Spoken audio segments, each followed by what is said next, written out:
You know, when the content warnings are this long, it's probably gonna be good.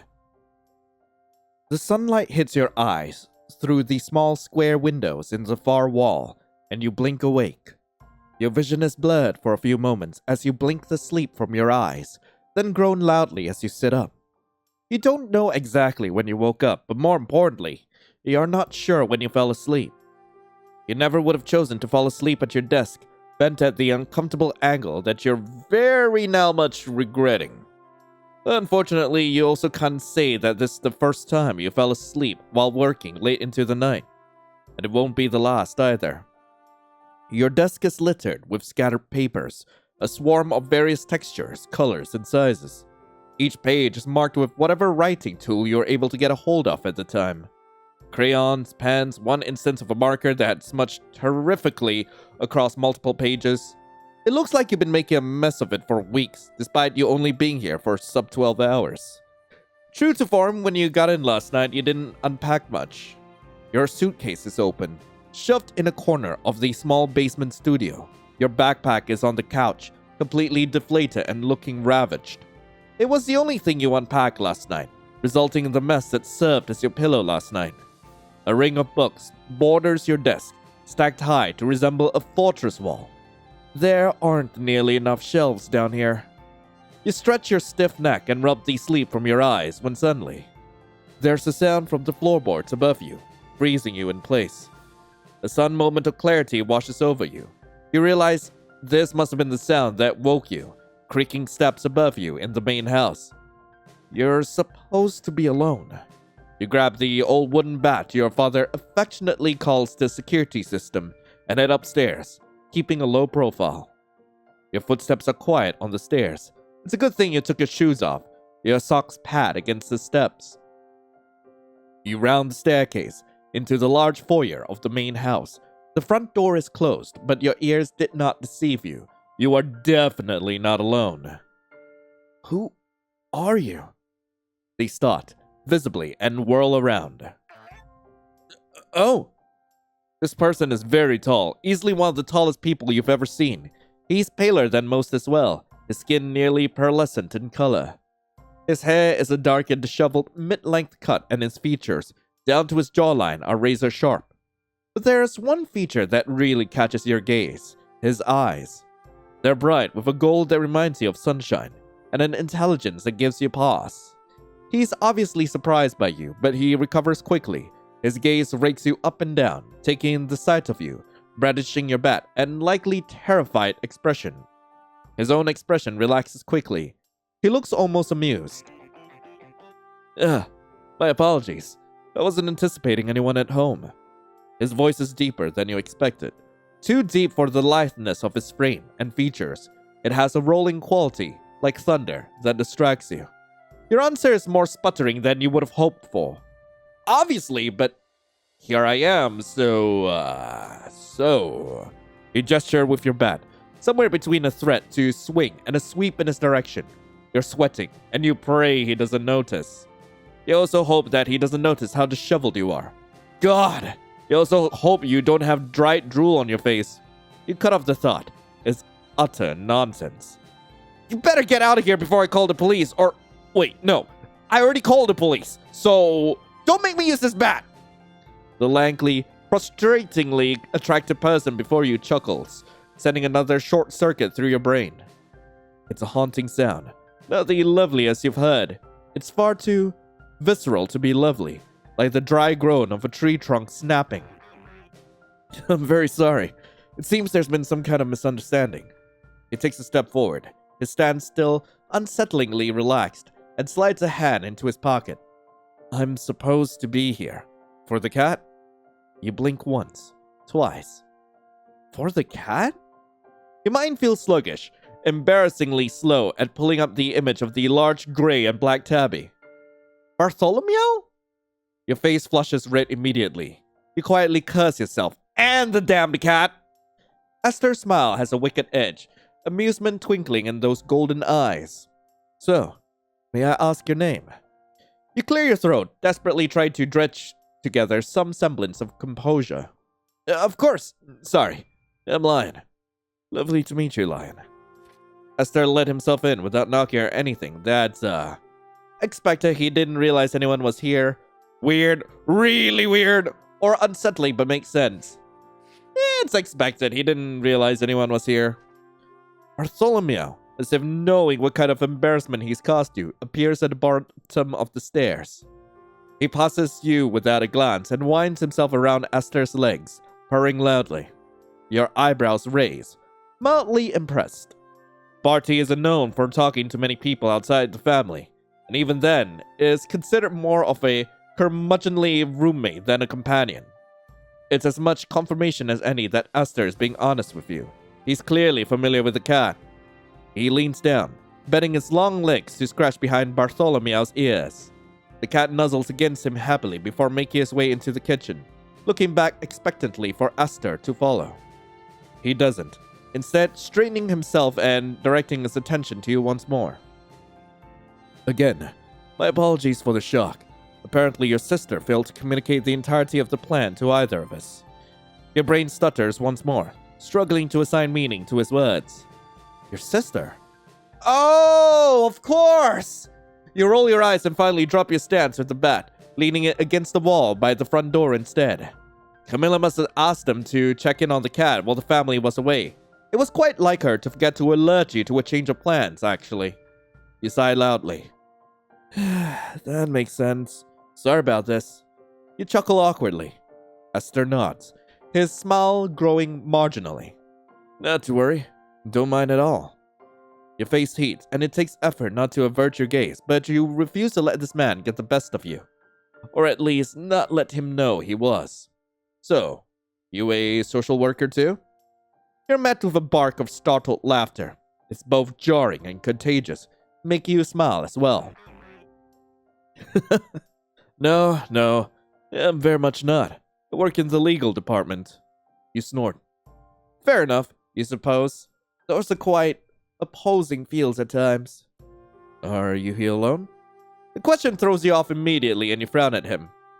Due to the trip, I mean. He seems to know the discomfort he's caused and is quick to try to amend it. Camilla mentioned the whole family was going, and yet, here you are. They all went off to Europe, was it? Some kind of tour? Ah, yeah, that. You let out a long sigh through your nose. You're definitely not bitter about that. Nope, definitely not bitter. Yeah, unfortunately, I had a big project that overlapped a lot with the trip, so I wasn't able to go. But of course, my project ended early. At the time I found out, it was too late to change the plan, so here I am. Stuck at home while my family gallivants through, I think it's Italy at the moment? I see. That's quite disappointing. You forget yourself for a moment and snort loudly, nodding. Sure is. In the following pause, you mentally throttle yourself for snorting like that. Embarrassing. You smooth your hands over your clothing, half smoothing wrinkles, as if you can somehow salvage this incredibly awkward introduction. Luckily, Esther is gracious enough to ignore your snort, just as he's been ignoring your disheveled state. What do you do for work? I'm a ghostwriter. I get hired to do the brunt of writing on major projects. Books sometimes, articles, publications. This most recent contract was for a movie and I had to be on location for the duration of it. Sounds quite glamorous. It's really not. Sounds much better than it is. Boring locations, a lot of work, no credit. The money's pretty good, if I'm honest, but I move around so much that it's not much use to me. I'd rather be in Europe. I guess is what I'm saying. You trail off. Why are you oversharing to the stranger? Well, if you'd like, I can walk you through the routine for the cat, since I'm familiar. It's quite simple. That would be great, thank you. He walks you through the aptly described simple routine for Barty. Camilla has been known to go overboard for her cat, but it seems at the moment she has him on a very reasonable regimen of wet food. So, how did Camilla rope you into taking care of her cat? You smirk at him a little. She's your sister, and the cat is in the house you'll be living in for the foreseeable future, so it made perfect sense for you to take care of Bartholomew. But some not quite co-worker friend? A lawyer nonetheless? Well, as I'm sure you're familiar, Camilla does not make it easy to say no to her. You chuckle. You are very familiar. But if I'm being honest, She did persuade me in part by the idea that I might get to meet you. Ayo! Your eyebrows shoot up into your hairline, and you don't even want to guess how red your face just flushed. Very, based on the feeling of it. Esther was not polite about this particular show of embarrassment. In fact, he seemed to enjoy it. She talks about you often, and I'll admit, I was quite curious about you. Also, is this guy normal? I don't think he is. Those eyes don't look like people eyes. You look at your hands, focusing very hard on the rough edges of your thumbnail. Well, I do apologize that you were so aggressively conned. Hopefully you can get some kind of reimbursement. God, what are you even saying? This is terrible. Abort mission! You need to get out of here! I don't think that will be necessary. I'm finding it to have been very worthy of my time. You genuinely hope you burst into flames so you don't have to make eye contact with Esther, with your face this intensely red. Your face may have actually turned purple by now. And what you're starting to suspect is a very rare act of mercy. Esther definitely changes the subject. I only moved here a few months ago. I must admit, this town is much quieter than I expected.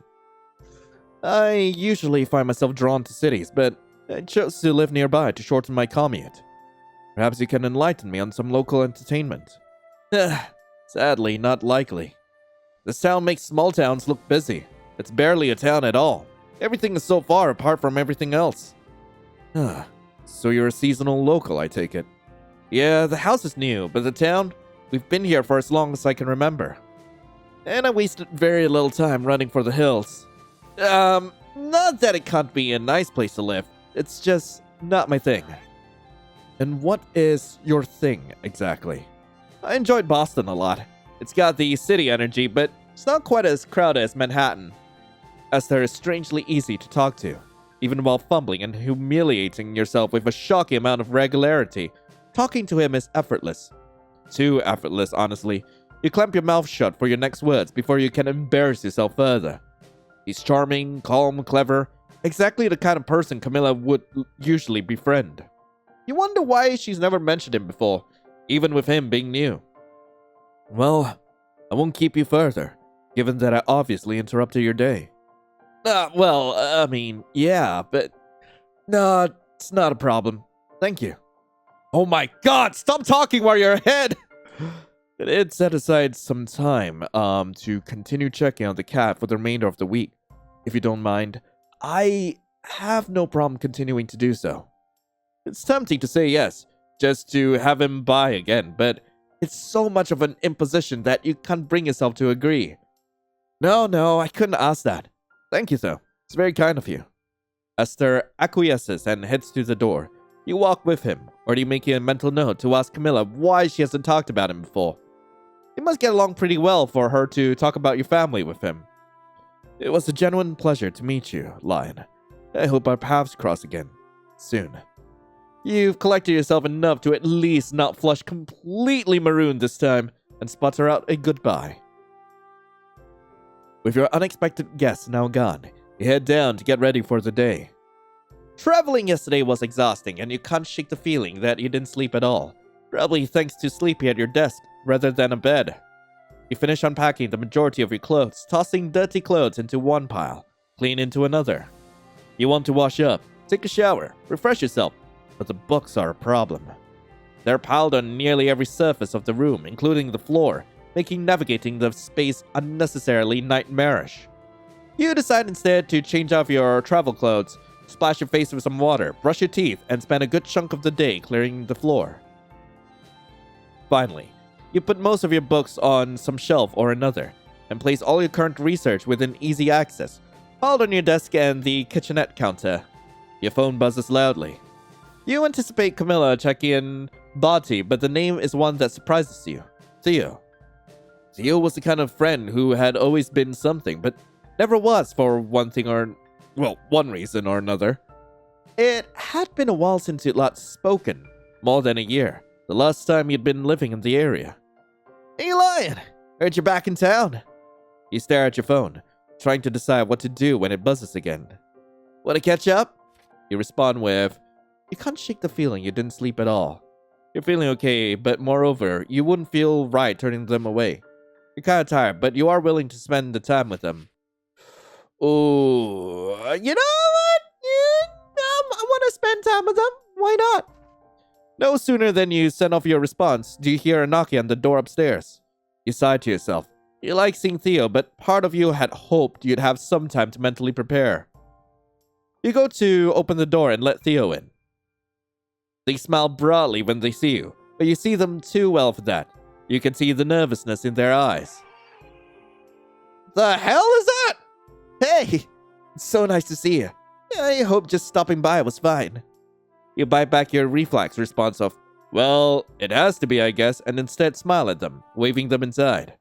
Hey, at least you knocked. Why wouldn't I knock? Sorry, ignore me. There's just been an unusual amount of visitors today. You wave Theo inside. They look around, admiring the grand foyer entrance.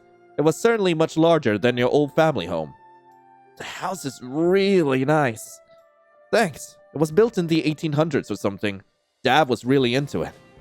As he should be. It's something to be proud of. Please tell him I send congratulations.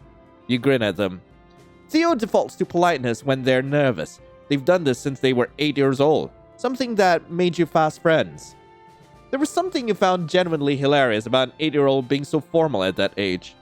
True to form, Theo holds out their hand for you to shake, and you snort back a laugh before grasping it and shake it with a cartoonish vigor. Hello, sir. Yes, how do you do? They roll their eyes at your terrible joke, but it has the desired effect, and their smile relaxes. Come on, the place is downstairs.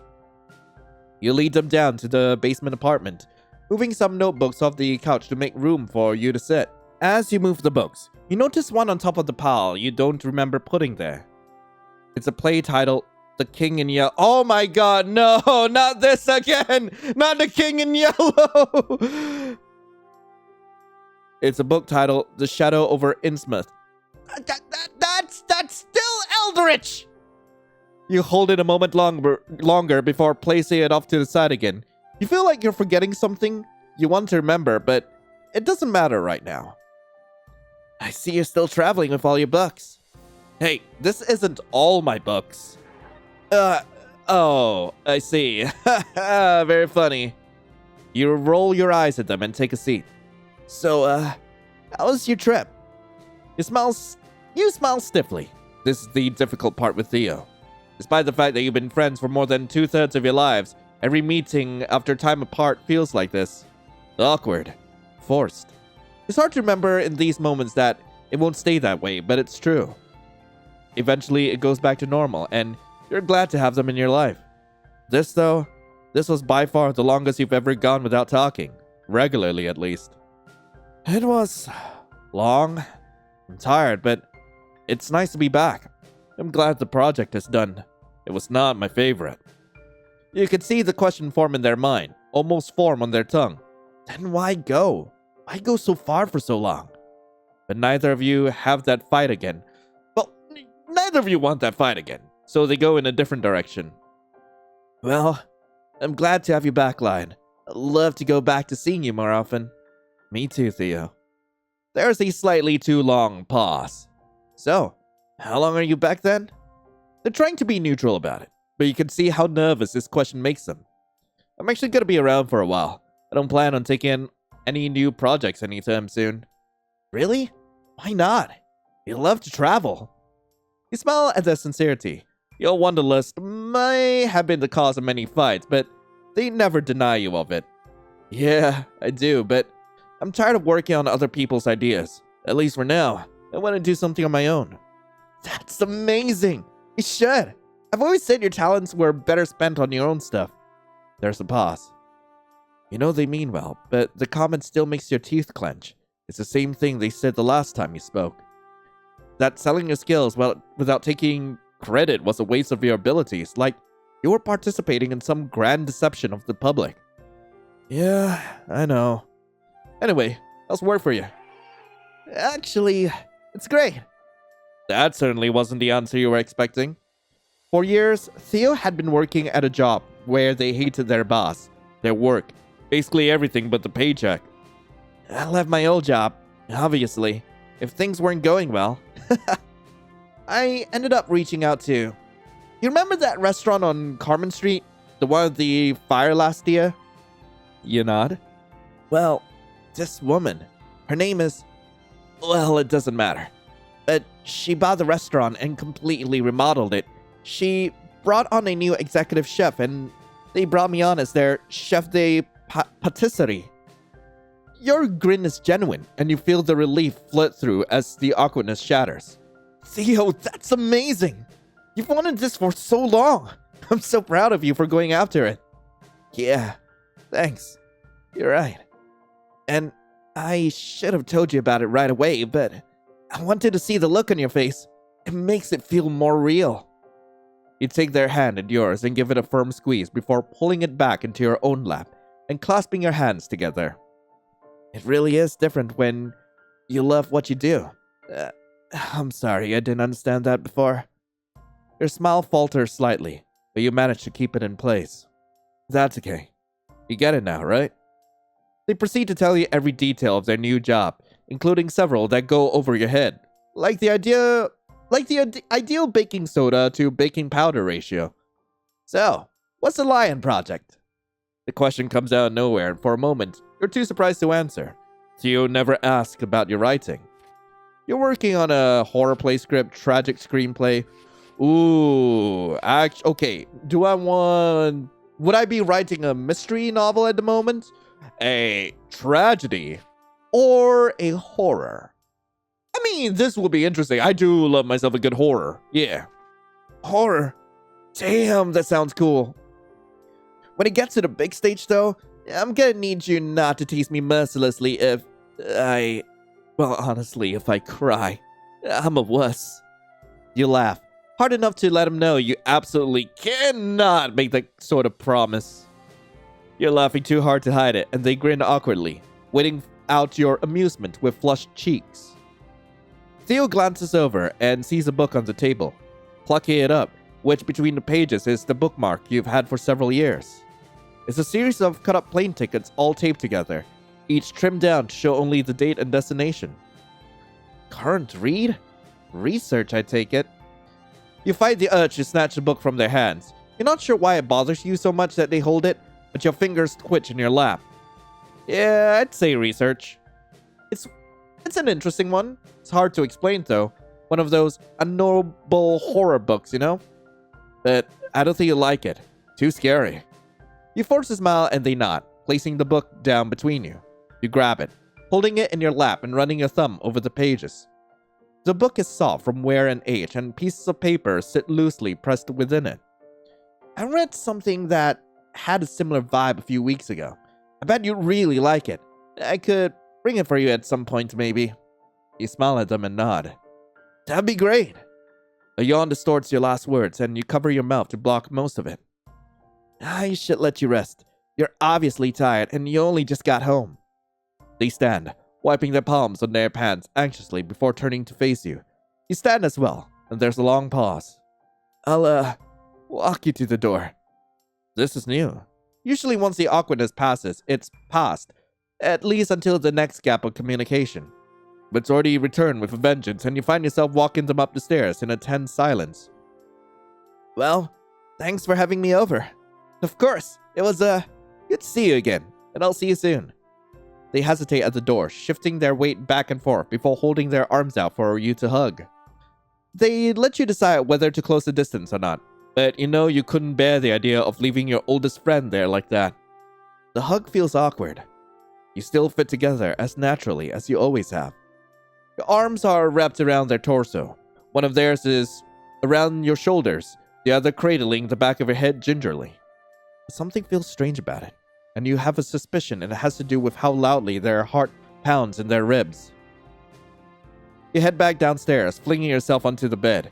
It's the first time you're actually lying down on it, and it's surprisingly comfortable. You roll over, and you're about to take an ill-advised, far too late in the day to be a good idea nap when your phone buzzes. You don't bother containing your loud groan before you grab it. Now what? This time it actually is Camilla, sending you pictures from the trip. You scroll through them with a half smile on your face. Most of them are of your dad pretending to hold up the Leaning Tower of Pisa, Bailey, and looking like he's subsequently on the brink of being crushed by the landmark. Your mom is visible in the foreground, blushing furiously and definitely pretending not to know your dad. The top of Camilla's forehead and one eye is visible in the bottom left corner of some of the pictures. You assume she was trying to take a selfie and captured your parents' antics in the same photo. You feel an odd tug in your heart, a pang that tugs down the corners of your mouth. It almost feels like loneliness. Feeling left out, maybe?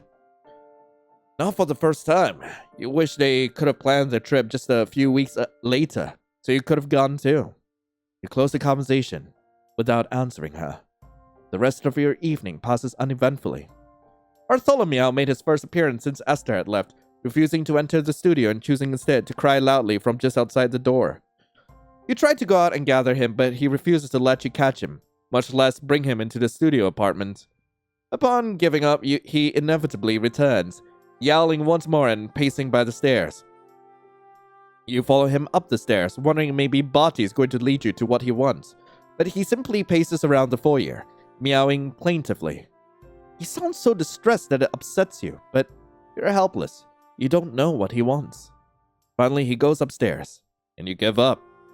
Maybe he just misses Camilla. Cats don't understand the difference between gone for a while and gone forever. It's late and you still haven't eaten, but to be honest, you're not really hungry either. You force yourself to eat anyway, at least something small. You're good, no need to force the issue. You'll eat when you get hungry. Of course I'm gonna get up and eat. Like, food is important. You find a snack at a small kitchenette pantry and nibble on it briefly before putting it away.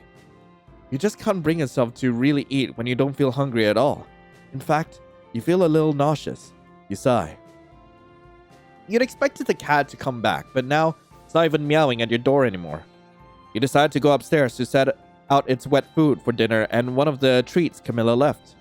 You thought Bati would want to spend more time with you. It's been a while since you were around him, but he always liked you up until now, even if he was Camilla's cat and not yours.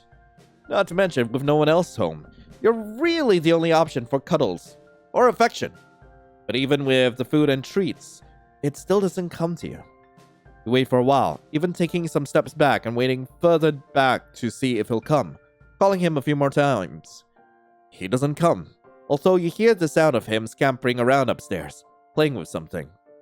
You can't help but feel a bit rejected by the cat, and maybe a little offended. At the very least, the cat's behavior is very strange. Maybe Bati just doesn't remember you. He's probably just mad that Camilla isn't here. Bati is avoiding you. Maybe Bati just doesn't remember me. He isn't the friendliest cat in the world, and he's certainly not the brightest. You decide to leave the door open for Bartholomew anyway, in case he changes his mind or wants to sleep with you, rather than by himself in Camilla's room. You settle in for the evening and pick up the book you started on the flight. You constantly forget the title. It's something about monarchies and... No, wait, that doesn't sound right. You got it at a tag sale, and the cover is so worn that you can't make out the title page anymore. Like many older books and plays, it doesn't even have a title page inside the book. It simply begins. So you have to settle for what you remember from the description the man at the tag sale gave. It's an old, obscure play with a strange reputation, but the first act has been mind-numbingly boring. It's supposed to be a very dramatic, psychological thriller type play, but so far, mundane at best. You remove your plane ticket bookmark from the book and resume reading. Predictably, you don't make it very far before falling asleep. The next morning is uneventful, thankfully. You didn't rest particularly well, but you're feeling much more productive, if only because some sourceless anxiety is buzzing through your veins, more effective than any caffeine. You unpack your suitcases and reorganize your books once more and feed the cat, who still hasn't made a reappearance from last night. For just a moment, there's a tug of worry, and then you realize he's probably still sound asleep upstairs. You sit down at your desk, your new pile of books stacked on the corner along with a few of your notebooks and journals. You used to keep track of your ideas. Your current read from the tag sale is on top of the pile. It was boring, but in flipping through the pages this morning, you thought you saw something interesting in the second half of the book. You immediately turned the pages away to avoid spoilers, but it had reignited your interest in the book.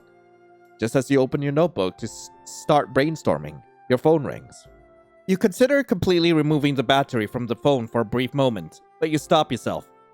You sigh loudly, seeing the caller ID and answer. What, Oscar? It's a contractor editor you worked with on your last job, and a pain in the ass. Or wait, was it a job before? Nah, that doesn't make sense. This most recent job. What the hell? Did Jack pay you?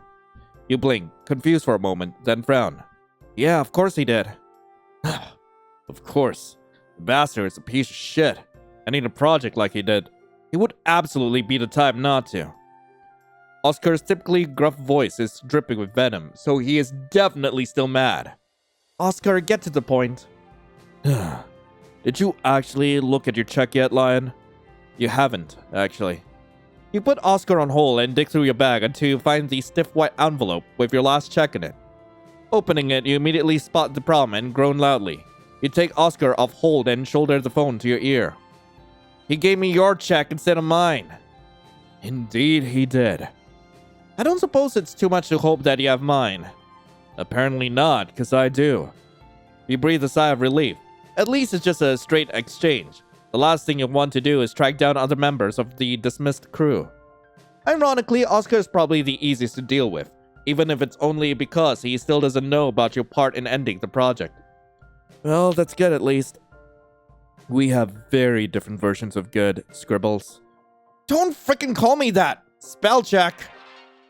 Oscar makes a sound that could have been a quick laugh, but was probably more like huffed profanity.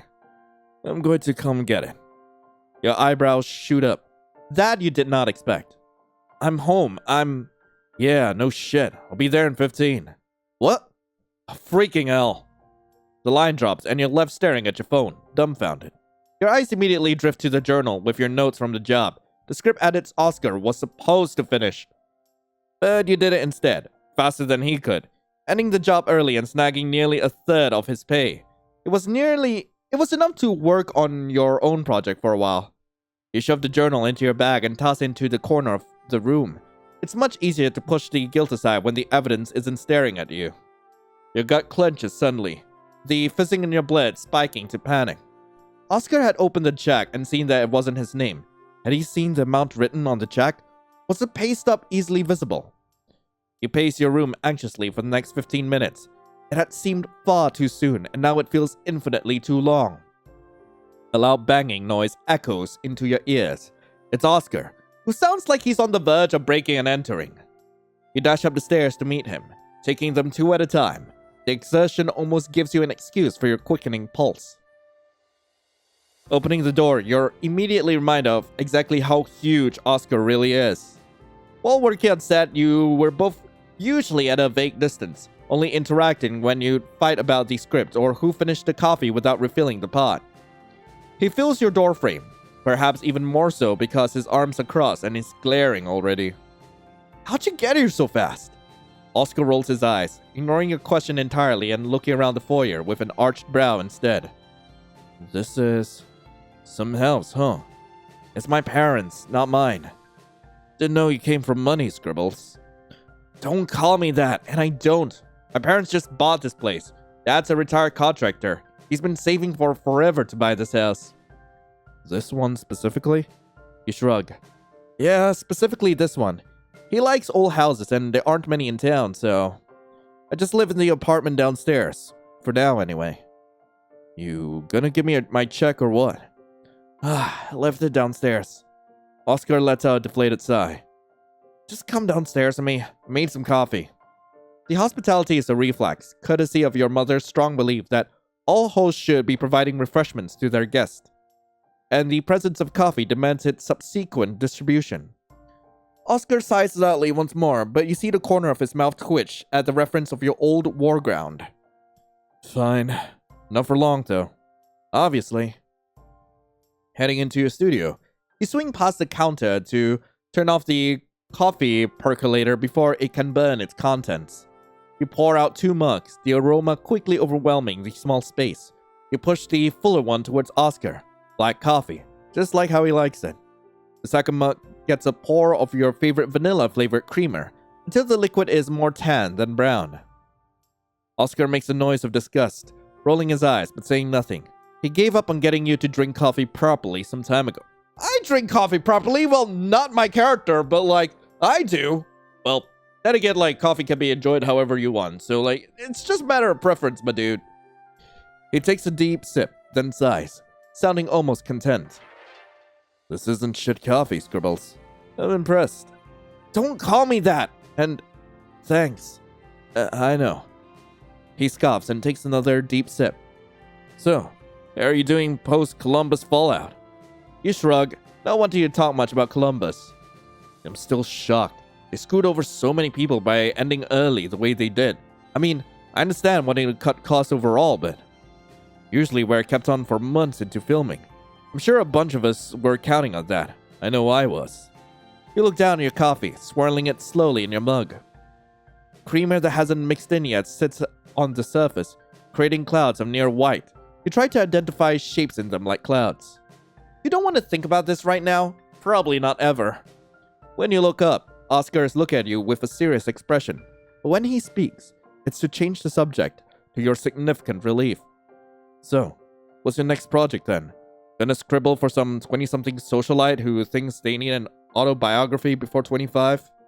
You snort. He sounds like Theo. God forbid those two ever meet. No, actually. Gotta take some time off away from script. Ghost writing. I'm hoping to get my own project off the ground. Really? Huh. You raise your eyebrows back at him, but to your surprise, he smiles a few moments later. Glad to hear it. I think you do well with your own piece. Let me know if you need an editor. Lord knows I've got the time. Your mouth hangs open, and it takes you a solid few moments to regain control of your jaw. Whoa, really? Thanks, Oscar. I'll take you up on that. Damn, Scribbles. I offer one favor and you drop the name calling just like that? Had I known you were so easy to please. There is something awfully sinful in how he lets his voice trail off. How gravelly his tone becomes. Your face flushes in a way that you don't like or understand, forcing you to look away for a few moments to gather yourself. What about you? What's next? You can feel him smirking, still watching you. Huh. Right. Next for me. His tone draws your eyes back to his face. There's a brokerage happening in the next town over. Sale of land between the town and a major corporation moving in. I'm editing the contract for the sale. It's thrilling work, I assure you. You're not sure what to say, frowning and gripping your coffee cup tighter. Your fingertips ache slightly with the pressure. Don't look at me like that, Scribbles. Like what? I wasn't looking at you like anything. You absolutely were looking at me like something. It's not a big deal, really. It's a boring little job, but the pay's not bad at all.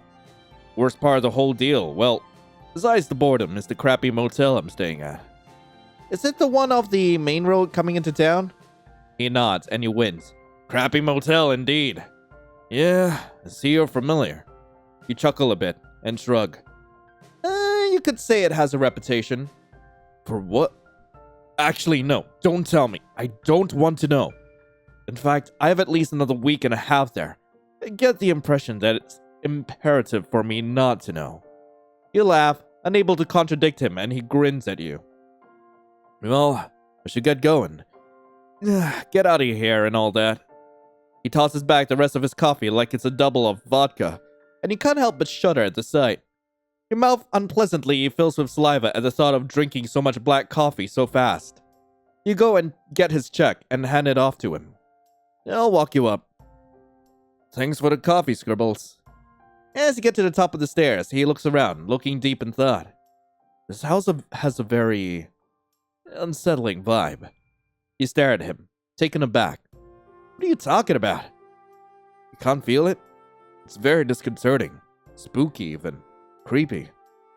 You know, it'd probably be a great setting for your book. You like that kind of stuff. You're not sure how he knows this about you, but you're more focused on him calling your parents' home creepy. That's incredibly rude of you. He crows with laughter, shaking his head. Well, my apologies. My apologies to the house and its ornery occupant. It was not my intention to offend. You roll your eyes, Oscar offends so many so frequently that you have a hard time believing that. By the way, how'd you know where I live? His gaze becomes focused, piercing. He looks you directly in the eyes with an intensity you're not sure you like. It's written on the check, Scribbles. He watches your reaction for a long moment before he taps the envelope with his new check against your forehead. He opens the door and is about to step out when he turns to you. Really though? This will be a great setting for your project. I feel like something here is waiting to devour you. You stare at him, wide-eyed. You feel found out, somehow, and glare at him.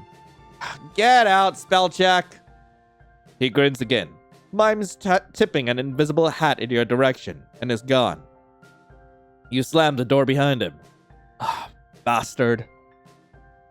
Heading back downstairs, your annoyance ebbs away quickly, eroded by the intense desire to write. You don't even make it to your desk, snatching up a notebook from the couch and plopping down, your pen scrawling over the page so quickly the words connect to each other.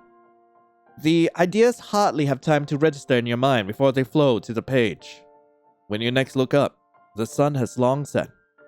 Still, you don't quite register how long you've been contorted on the couch, scribbling away until you stand up and every joint in your body protests.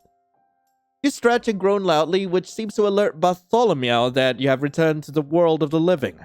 You hear him start to meow loudly from the top of the stairs for his dinner. You head upstairs to placate the little beast. He waits at the top of the stairs, mouth open and little pink nose upturned as he cries, seemingly oblivious to your approach until the final moment. What? So by your sudden closeness, he bolts away from you and into the foyer, and a loud crash immediately follows. Bolting up the last few stairs, you round the corner to see what made the noise. Bartholomew is nowhere to be seen, but the contents of the hall table have been sent scattering. Most of the table is set to rights easily enough, except the family portrait, taken after you got your first ghostwriting contract and were about to cross the country. It was an old picture, Camilla in her graduation cap and gown at Mom's instruction.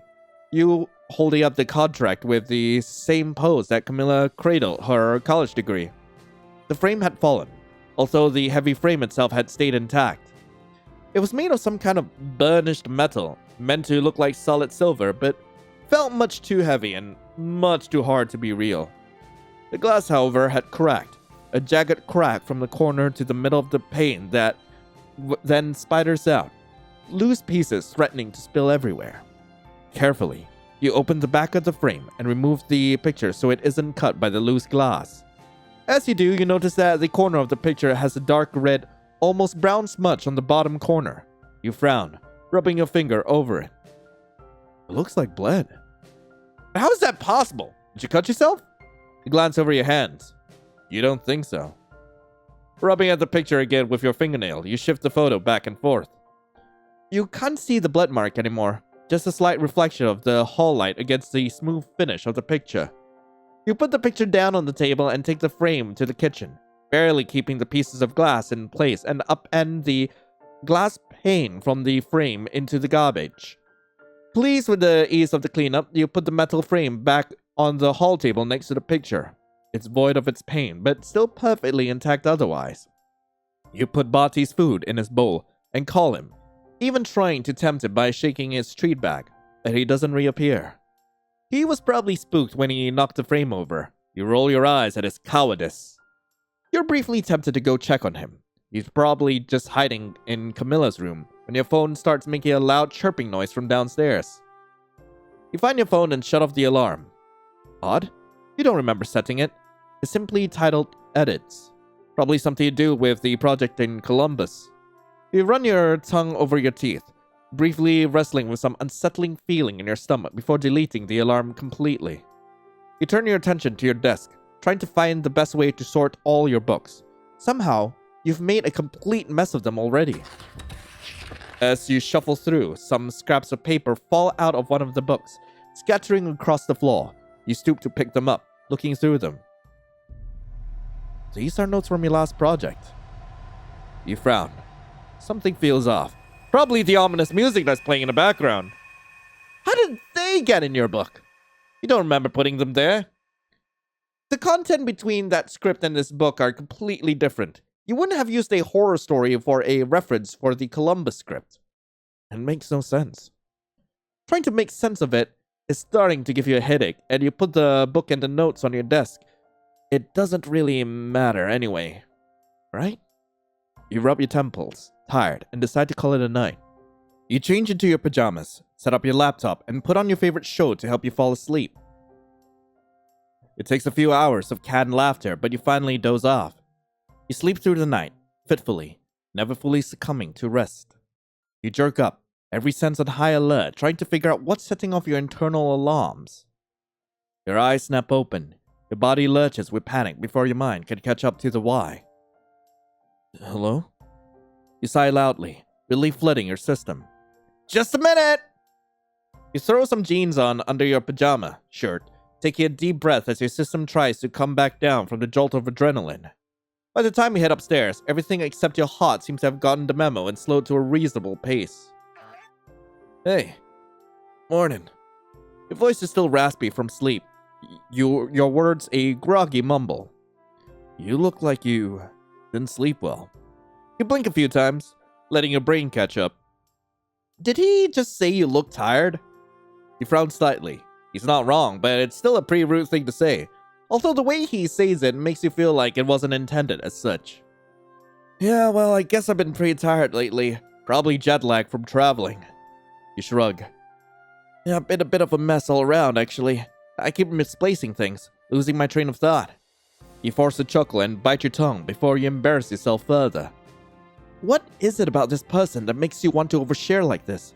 It makes your cheeks warm. Well, I'm sure it doesn't help that I've rudely awoken you. Twice. Your next chuckle doesn't have to be forced, and you shrug, waving away his comment.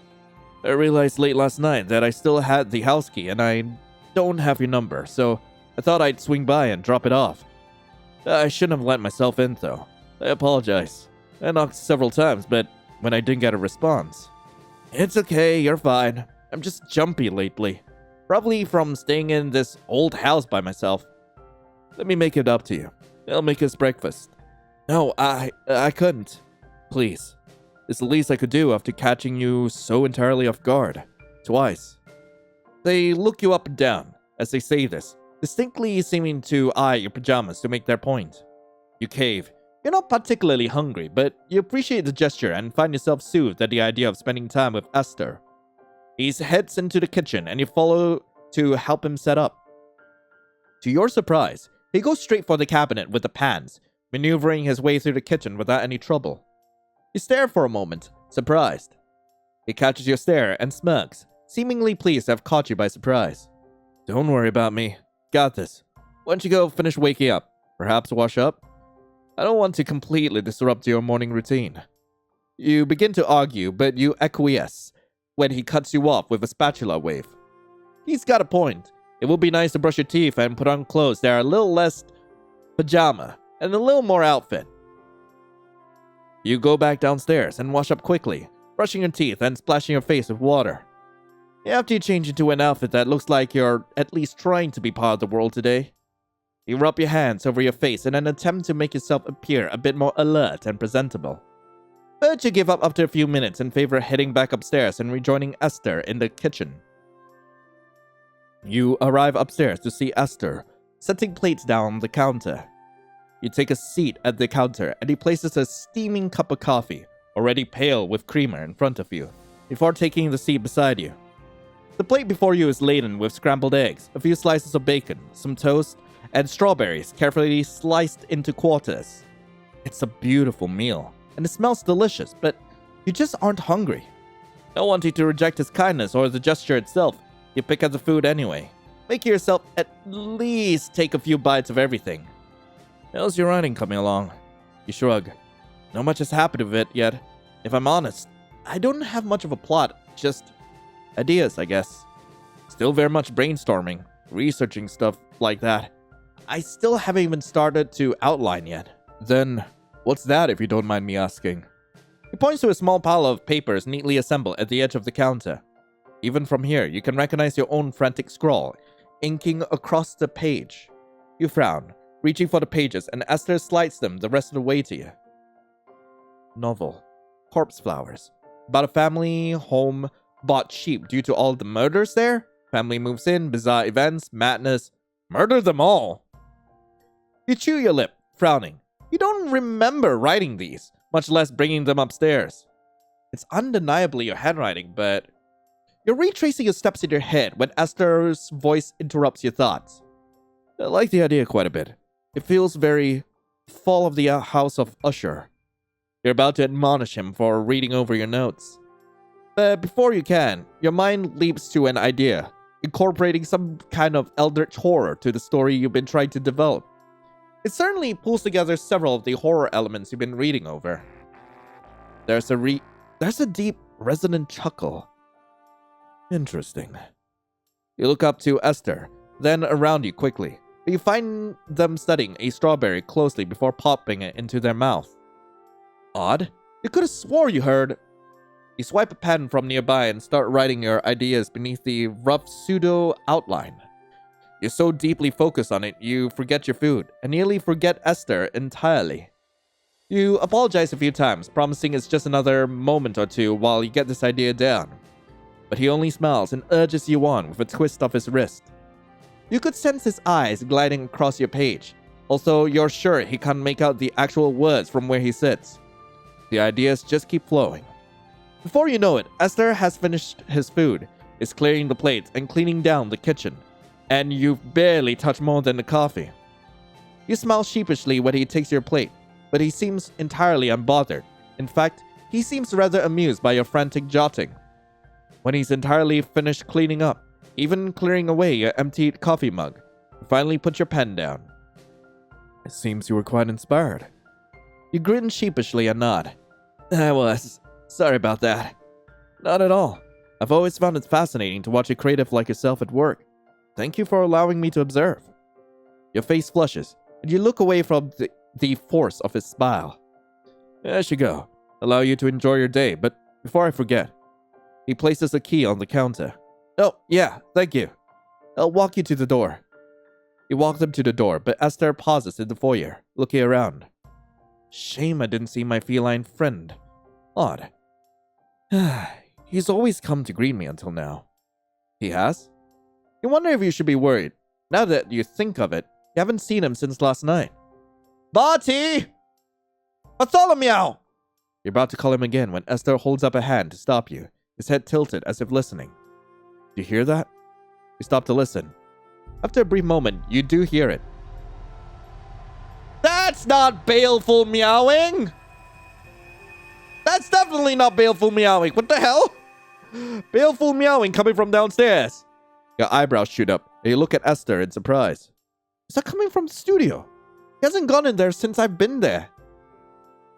You look around the little apartment, frowning. There aren't many places to hide. You hear it again. Meow. You and Esther follow the sound towards your bed and look underneath it. It's empty, save for a few books and papers that have escaped the piles. Meow. You gasp. Oh no. I think he's in the walls! He's in the walls! You can't help the shrill note that enters your voice as panic shoots through you. How the hell? You hear Barty's cry escalate to a loud yowling. There's no doubt. He's somehow inside the wall, behind your bed. That's impossible. How did he do that? He was in here. It's entirely closed off. I don't think that's our biggest concern right now. I think we should focus on getting him out. How are we supposed to do that? Esther hesitates visibly, then nods, as if coming to a decision in himself. If you're okay with it, I can open the wall. You nod vigorously, not needing time to consider. I'll go see what tools I can find. You get to working to pull the bed from the wall. It's heavy, but adrenaline makes you stronger than you would be. Soon enough, you have the bed moved well into the center of the room by the time Esther returns. He's got a hammer in one hand and a screwdriver in another. He shrugs when he sees you looking at him. The best I could find in short notice, but I think it'll suit just fine. Of course. You're muttering and pacing, alternating between panic, guilt, and cursing the cat under your breath. Now, I do need you to stay somewhat calm, Lion. It'll be much easier to damage your lovely little apartment if I'm not distracted by the absolute storm of energy you're giving off. You take a deep breath. It's entirely ineffective. Right, Right. I'm calm. I'm fine. Yeah, indeed. You seem so. Esther now turns his attention to the wall, tapping against the drywall with his knuckle. He opts for a spot several feet above where you can hear Barty mewling and pawing the inside of the wall. He wastes no time using the hammer and screwdriver to create a hole nearly 2 feet wide and a few inches tall. You flinch with each land of the hammer, the sound rattling around in your skull. Can you go faster? It wouldn't do to get reckless and risk scaring him enough that he tries to escape further into the wall, no? You don't have an argument for that, but it doesn't make you any less antsy. You're as much of a mess as the poor cat. Why don't you come here and talk to him? See if you can't keep both of you calm. You want me to talk to the cat? Say what? I'll leave that up to you. I doubt he has a strong preference on the matter. It's more the cadence of your voice that I'm thinking will help. He doesn't even like me anymore. I'm sure that isn't the case. Besides, you don't have to be his favorite to be more favorable than silence and the sounds of the hammer. Not having much of a response to that, you move to the wall, crouching down and putting your face close to the wall so that Barty can hear you better. You pick the first subject that comes to mind. Bartholomew, remember the first time we met? Camilla had just brought you home and you were small. You were so small that you fit in her sweatshirt pocket. I'd never seen such a pathetic little thing, but you were so sweet. We fought over who got to name you, in part because I thought Bartholomew was a stupid name. Talking helps. You start to calm down, your mind digging through the thick fog of time and pull up scraps of memory you barely remembered you had. To your surprise, Barty also seems to calm down at the sound of your voice. The meows are becoming less frantic, and the pawing sounds have ceased. Okay, I'm just about finished. Step back for me, would you? You give him the space he asked for, but you're not sure how that's almost done. There's a hole about the length and width of your forearm in the wall. How could Barty get through? But Esther grips the wall with both hands and yanks it down with an alarming speed and force, demolishing most of the wall in one fell swoop. You gape at him, taken aback. That was not what you'd expected. Esther simply dusts his hands off and looked at the wall. He looks proud of himself. When he sees your face, he chuckles softly and shrugs. Didn't want to risk getting too close to him with the hammer and accidentally clipping him, so I improvised. As if on cue, Bartholomew shoots from the now gaping hole in the wall. He looks filthy, covered in some kind of slime or muck. Okay, I get it. This is supposed to be unsettling. It looks like blood. Barty moves so quickly that you can't quite tell what's covering his fur. Before you can even get a chance to grab him, he sprinted from the room almost entirely. You stare after him, dazed. There, problem solved. Esther is dusting the white powder of the demolished drywall off his hands, surveying the scene with detached neutrality. When his gaze swings to you, it softens. Feel better now? You nod dumbly, sinking down onto your bed and staring at the hole in your wall. You can see the inside studs of the wall and the old wooden slats of the original build of the house, but not much else. Are you certain? I could stay if you need. Then let him leave? Oh. God damn it. I could have asked him to stay the night. Ask Theo to come stay the night or ask Oscar to stay the night. Ooh. Okay, you know what? I think it's important for me to make a save here, so I'm just gonna do just that. Let him leave! You know them better. No, you don't want to impose on them anymore. He's already done so much just by freeing the cat. You decide to let them leave. I'll be okay. Thank you, though. If you're certain. You assure them you are, thanking them profusely for his help before walking them to the door. Good luck, then. Enjoy yourself. Heh, right.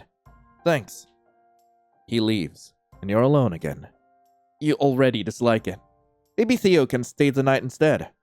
After all, they're always there for you. It's one of the best things about them. If you call, they'll pick up, without fail. If you need something, they'll have it at your door within the hour. They always have. Well, even if you were in the middle of a fight, which historically you usually were the one to instigate, they will still show up for you if something was important enough. Theo has always been one of your biggest constants in your life. one rivaling even your own family. It was nice catching up with them. You hadn't seen each other in a while. Now that you thought of it, how had they known you were in town? Between the jet lag, new house, and everything else, you hadn't had the time to tell them yourself.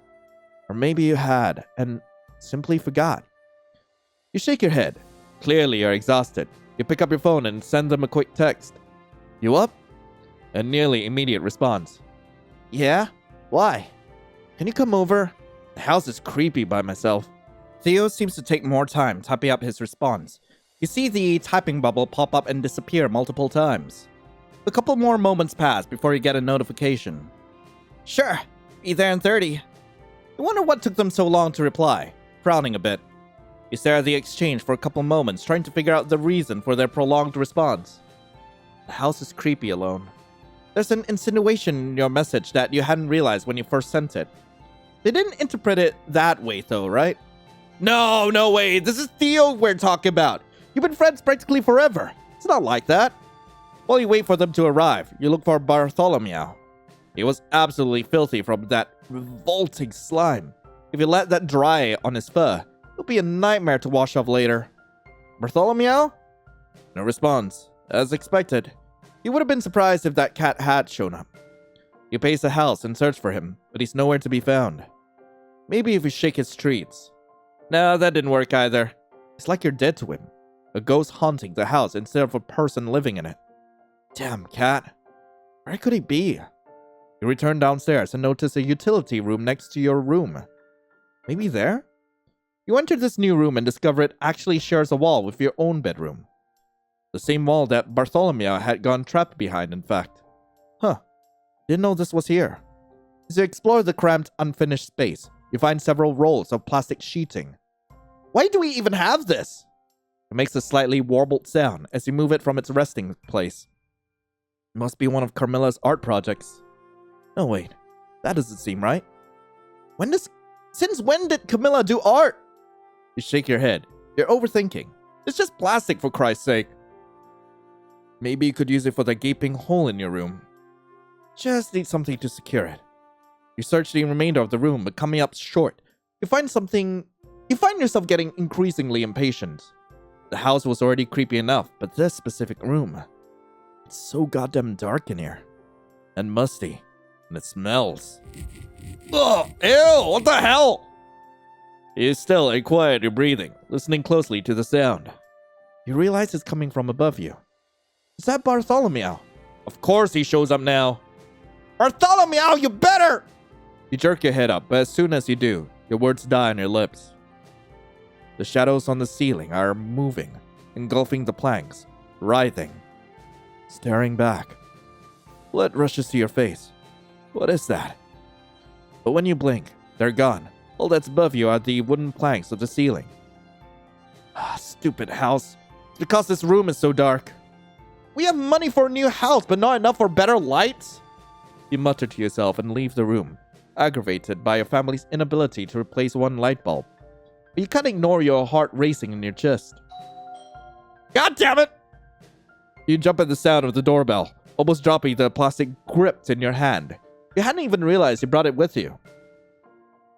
When you opened the door, Theo was standing there wearing a sheepish grin, a fresh batch of cookies clutched in their hand. Ah! You scared me out to death! Huh? By ringing the doorbell? In my defense, it was really loud. I didn't even know it sounded like that. I don't remember you being this jumpy, Lion. You huff at them, wrinkling your nose.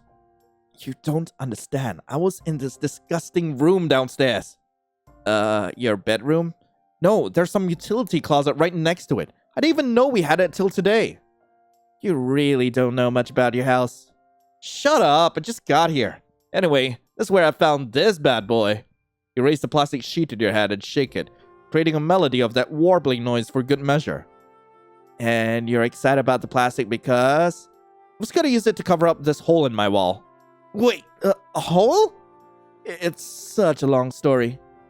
As you roll your eyes, you wave at them to follow you. Together, you walk downstairs to your room.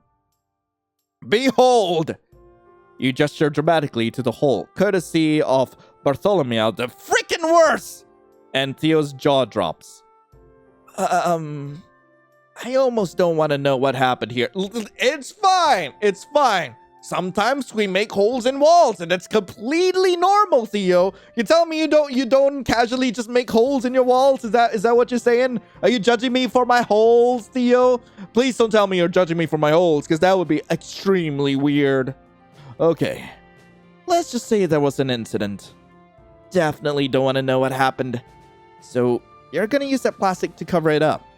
I was going to, but I don't know what to use to hang this up. You got here before I could find anything. Huh. Just a second. Theo leaves your room...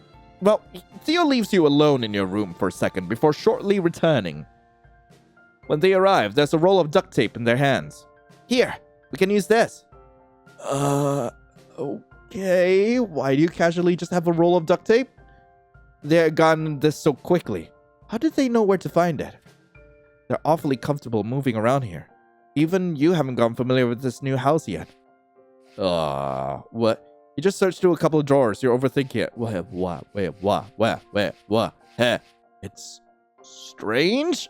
Strange. It's strange. This is the one thing that's weirding me out. Yeah, I'm just gonna go with it's strange because it really is. Like, I can't deny it. Like, it's not as if like he really just like rummaged through a couple of drawers because that was ridiculously fast. So I think it's weird. Theo grabs the plastic from your hands and makes their way to the hole. Can you do 2 layers, by the way? I don't want to see into the hole, and just one sheet seems a little sheer. Yeah, I could do that. Didn't know architecture creeped you out, though. Yeah, sure. You act tough now, but don't think I forgot about the time when we were 10. Okay, I was just kidding. Don't need to relive that memory. You laugh and settle onto the couch while Theo gets to work. By the way, try these cookies I brought. Just made them. Well, it's about time you offered. You know you never have to ask when it comes to me, Lion. Actually, I'm quite proud of them. It's my own recipe. Those cookies are what got me my current job at the restaurant. Really? Well, don't mind if I do. You can't help but feel excited now. Theo's pastries are always good. For them to be proud of this particular recipe. But when you bite into one, a cloying, almost sour taste envelops your mouth. Your chewing slows, and you bite down the urge to gag. Theo, did you taste this batch yourself? Huh? Yeah, I did. Well, I more than tasted it. Helped myself to a couple on the way here. Theo shyly laughed, but you found it hard to reciprocate. Why did these cookies taste so weird? You put it down when they're not looking and make conversation to distract yourself from the lingering flavor unpleasantly coating your tongue. Eventually, Theo covered up the wall and joins you on the couch, moving some of the books currently piled up on one of the cushions. As they do, they pick up one, examining its cover. The King in Yellow. This looks, dark. I didn't know you read these kinds of books. Actually, that's one of my favorites. I picked it up in... Wait, where did I get it again? Well, where I got it isn't important. What is important is that it's been helping me brainstorm and plan for my book. Huh. I have some horror books myself. I can lend you some too if you want it. You know I'll never turn down a new book to read. They smile, the corner of their eyes wrinkling endearingly. What's your new project about? I haven't formally outlined it yet, but I'm thinking something that's supernatural or otherworldly. It's definitely going to be sad. Maybe the supernatural forces cause some kind of tragedy. Causes it, or is drawn to it? The question crawls up from the depths of your thoughts, tugs at you. Which is it? A familiar shade of gray and black interrupts your musing, and you glance up to see none other than Bartholomew himself as he passes by your door. He's surprisingly clean. How do you get all that slime off? Good luck on your project. Knowing you, it'll turn out amazing. Huh? Yeah, thanks. You glance at Theo momentarily, forgetting that they were in the room with you. When you look back to where Bartholomew was, the cat has disappeared. Again. So, how's your family been? Dad's finally retired. I think everyone's been getting busy settled into the new house. There's also that trip they're on right now. You recap everything that Theo might have missed since the last time you saw each other. But as you do, it feels strangely detached. The emotions you would have expected to experience, Excitement, relief, nervousness was nowhere to be found. It's strange. You've missed your family so much recently. That was why you had been so excited to move back home. After all, it's been so long since you've experienced your day-to-day with them. As you trail off, Theo responds with a gentle excitement. That's good. I know how much your family means to you. And at this new house, we're so close to each other now. Maybe we can see each other more. I missed you. Theo's sitting closer to you now. Your hands could brush against one another with just a twitch of a finger. Somehow during your conversation, they edge their way towards you little by little. Let them sit closer, adjust yourself, restore some distance, place a pile of books between you. I'm gonna let them sit closer. After a moment, you clear your throat. Theo straightens, as if snapping out of a daze. They shift away from you and reestablish a distance, like a pendulum swinging back to its resting point. Thanks for your help, Theo. Wait, didn't I want to sit closer to him? I know it's late now, and you came here after work. If you want to stay over, you can sleep on the couch. It is late. If it's not too much of a bother, I'd appreciate it. It'll be like our sleepovers when we were younger. Except now we're adults and our bodies don't let us stay up late anymore. And we had to wake up early for all of our adult responsibilities. Speaking of, you'll probably be gone before you wake up tomorrow. Morning shift at the restaurant and all. That's fine. In that case, we should probably head to bed. Aw, already? Don't pout. You said it yourself, didn't you? Now that I'm here, we can hang out all we want. Yeah, I'm holding on to that promise. Yeah. So needy. They chuckle as you stand from the couch. Within a couple of minutes, the lights are off and you're in your own bed. It's dark. You can't see anything, and the music has finally changed. Holy hell! As you look back and forth, your eyes settle on something in front of you. You strain your eyes through the darkness to make it out. Moonlight gleams off its smooth surface. It looks like the plastic Theo taped over your bedroom wall. You lean closer, trying to discern the image before you. You're searching for something, but not quite sure what.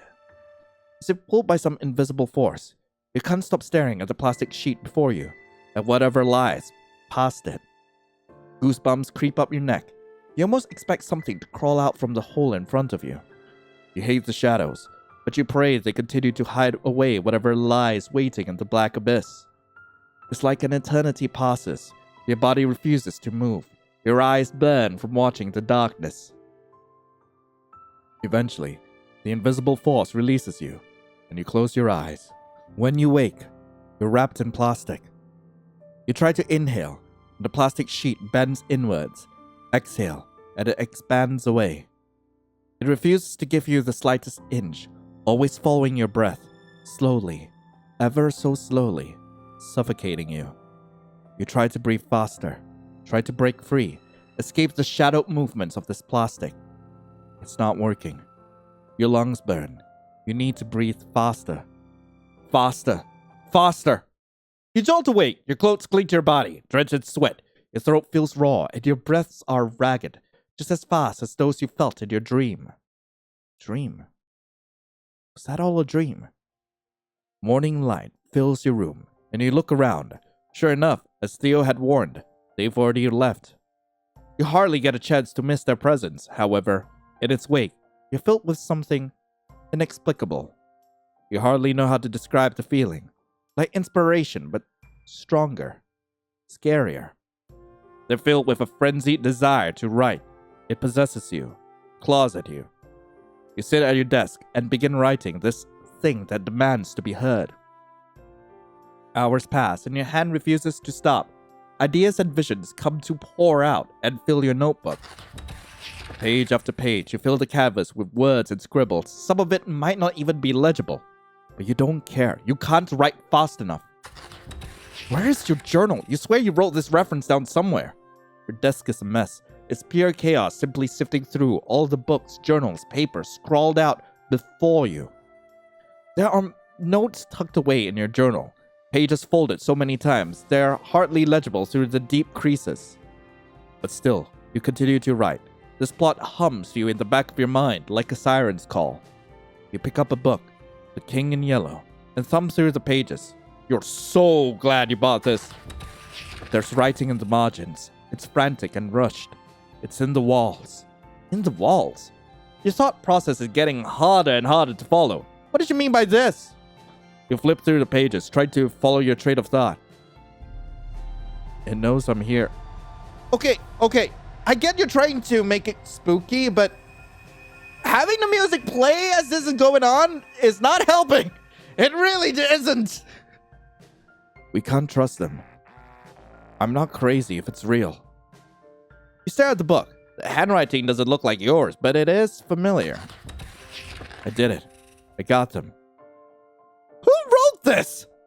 Your voice croaks out, almost unrecognizable. When's the last time you drank something? 8. Oh, wait. This handwriting. It's unfamiliar. A buzzing pulls you from the depths of your writing hold. What is that? You finally remember your phone. When you check it, you see a message from Theo. Hey, you alive in there, or did the writing hole swallow you? You chuckle. They do know you well. You don't even get the chance to answer when the next comes through. I'm anticipating you haven't eaten. How about I bring you some food? Made your favorite. You know it should be tempting, but it isn't. You can already feel your story pulling for your attention, begging you to listen to it. Lol, yeah, I guess so. I'm good though, thanks. I anticipated that as well. I know you haven't fed yourself, you absolute creature. Too bad for you, I'm already here. Open the door. You click your tongue, torn between amusement and frustration. Per usual, Theo knows you too well. While you want to finish the story, you know there's no point. They're already here after all. When you open the door, you realize how long it's been since you've been outside. How long were you stuck in your writing hole? Whoa. I know it's only been a couple of days since we saw each other, but you look like you've been in that hole for months. Wait, days? You've been writing for days? Everything is such a blur. All you remember is your pen flying over the paper. This better not be your first meal since I saw you. Obviously not. How would I be talking to you right now if that were the case? What's a joke? Jeez, I'm tempted to pull you out of here so you can get some fresh air. I think you'll scare off the neighbors. Very funny. Luckily for you, you get to come hang out in my writing cave instead. You both walk downstairs and Theo whistles as soon as they enter your room. Yep, smells like a writing hole to me. I'm right here. They laugh and hand you your food. I say it out of love. Sure. Your home-cooked meal sits tantalizingly in a little container. It's still warm. Steam wafts up towards you. Ready to dig in, you sit on the couch and take a bite. It's sour. You furrow your brows. Again? It takes everything in you to swallow. Theo starts talking again and you mentally thank them for giving you an excuse not to eat this. Whoa, looks like you got a lot of writing done. Yeah, I haven't been this inspired in a long time.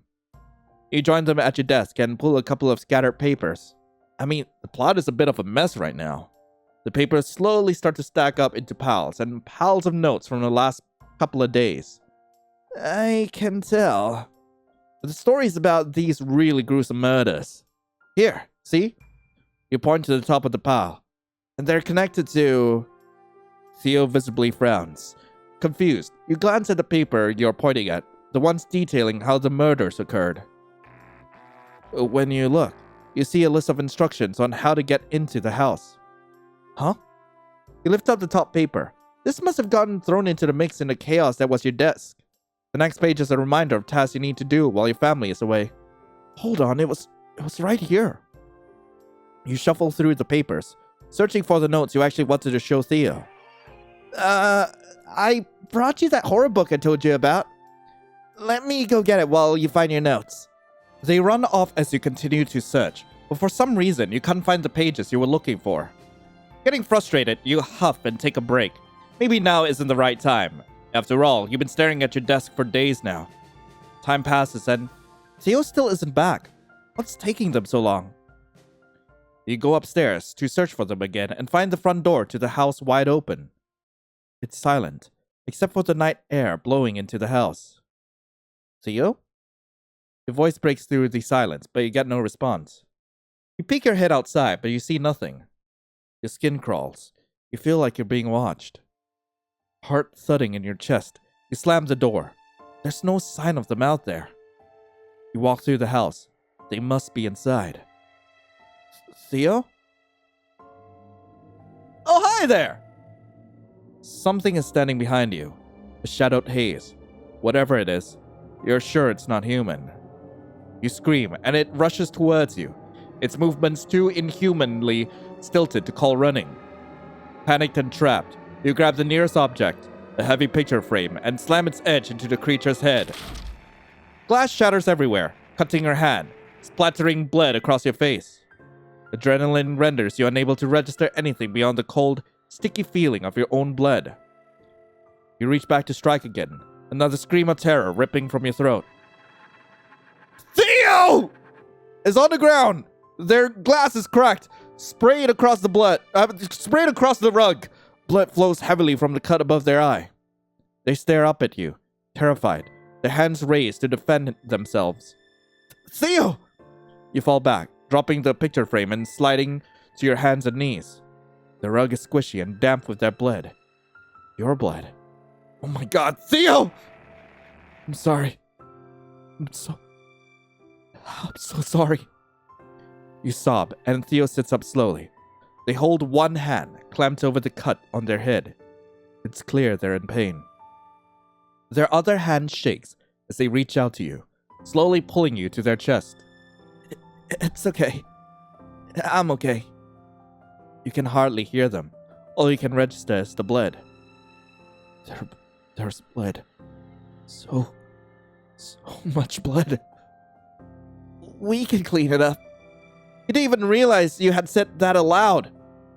Head wounds bleed a lot. I'm okay. I'm just a gusher. I'm okay. You hide in their sweatshirt, gripping so hard pain shoots through your fingernails. They're trembling. In a daze, you yank yourself away. You need to go to the kitchen. Clean this up. Theo needs ice to stop the bleeding. Your socked feet leaves bloody footprints across the linoleum, and you're clumsy from your tears. When you return, Theo is standing, leaning against the doorframe. They're holding the picture frame you hit them with. The picture. It got ruined. Closer. You see it's a picture of your family. Their smiling faces now marred by your blood. Blood drips onto the picture, and you return your focus to Theo. Blood is leaking through their fingers, trailing down their face. That's hardly important right now! You give them ice wrapped in one towel. They press it against their injury. The cut stretches from the middle of their forehead to their temple, narrowly missing their eye. You bite back a whimper. Your hands shake as you use the other towel to clean the blood from their face. As you wipe, the blood smears across their skin, staining it with a ruby red. They're watching you, wide-eyed, looking terrified of you. You can't take it anymore, and you return to their embrace, practically clinging onto them. Apology after apology falls from your lips. What happened? Their voice is so damn gentle. You tell them what you saw, lie to them, can't bring yourself to speak. Tell them what you saw. Their face grows very serious. They seem to believe you, but their concern is painfully obvious. You're overrun with guilt. What did you do to deserve him? You hurt them. Yet, they're still worried about you. You pull away, and their eyes sweep over your face with their thumb.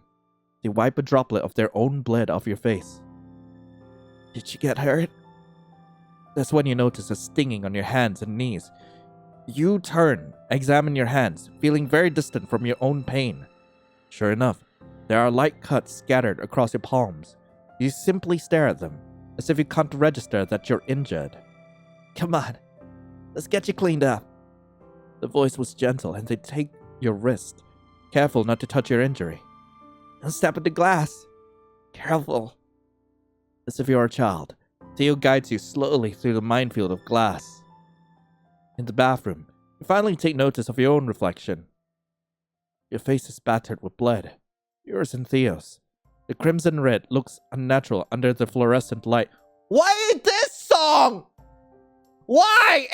This is not a happy moment. God, this is hardly calm. Here.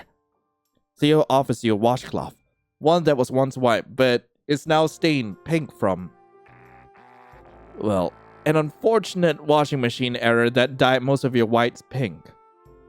You take turns cleaning each other up. As you examine Theo's cut, you notice the bleeding has, for the most part, stopped. You sigh in relief. At least the ice helped. So much blood had come from that one cut. I think it looked worse than it was. It's not too deep. Just a gusher, remember? Theo smiles weakly at you, but you can't return it. They clean you with all the care in the world as they attentively tend to you. First the blood on your face, then your hands. You didn't get any glass stuck anywhere, did you? The voice is so quiet. You're not sure if they're talking to you or to themselves. They bring your leg up, meticulously examining your knee for glass shards. You're cut up, but it doesn't look like there's any glass at least. You hear them, but it's like you're in a haze. All you can do is watch as they peel your blood-soaked socks off, then your splattered shorts. Maybe under different circumstances you would feel embarrassed, but right now, let's wash off now. Theo leads you to the edge of the tub and gently sits you down. They run the water. There's a high-pitched scream from the pipes as hot water starts to flow through them. Steam floats up from the tub. Theo's hand rubs up and down your leg as they clean the rest of your body. The bath water is slowly dyed and red. You choke down the rising bile in your throat. How can there still be so much blood? Eventually, you both somehow get clean. Your wrecked shorts and socks now replaced with a fresh pair of sweats and socks. You both sit on the couch, unsure of how to break the silence. Theo takes your hand in theirs and rubs circles across your knuckles. Their hand is warm against yours. The feeling grounds you, and your gaze falls to their hands. Light scars are painted across them, reminders of all the baking and cooking hazards they've experienced. Sky blue nail polish colors their nails, now chipped away and stained with the slightest hint of red. Guilt pulls at your chest at the horrific reminder of what happened today. Lion, are you okay? If something's going on, you can tell me. I'm worried. You don't seem like yourself. You're... Attack you with picture frames? It was an attempt at a joke, but your voice sounded so... tired. Regardless, Theo smiles good-naturedly. It's not the usual bright, warm grin, but it is an attempt. Well, I wasn't going to be so blunt, but... yeah. I know we used to play fight when we were little, but it's been a while. Plus, I never had to take you on armed before. Their own attempt at a weak joke. You gave them the same half-hearted smile they gave you. You sigh and rub your temples, trying to clear your head. I'm not really sure what happened, or what's happening. Something just feels... wrong. Theo's brows are furrowed with sadness, worry, and something else. For some reason, you hate it. You want to tell them not to look at you like that, but guilt keeps you from saying so. Still, the expression bothers you, makes you restless. You want to get up, away from their pity and worry, away from this hole in the wall, away from the blood that now stains your entire foyer. Going to go pick up the glass. We've had a long night. Just leave it for now. I don't want to. Besides, what if the cat cuts itself? Enough innocents have bled for me today. What cat? What kind of question is that? Aren't they supposed to be a childhood friend?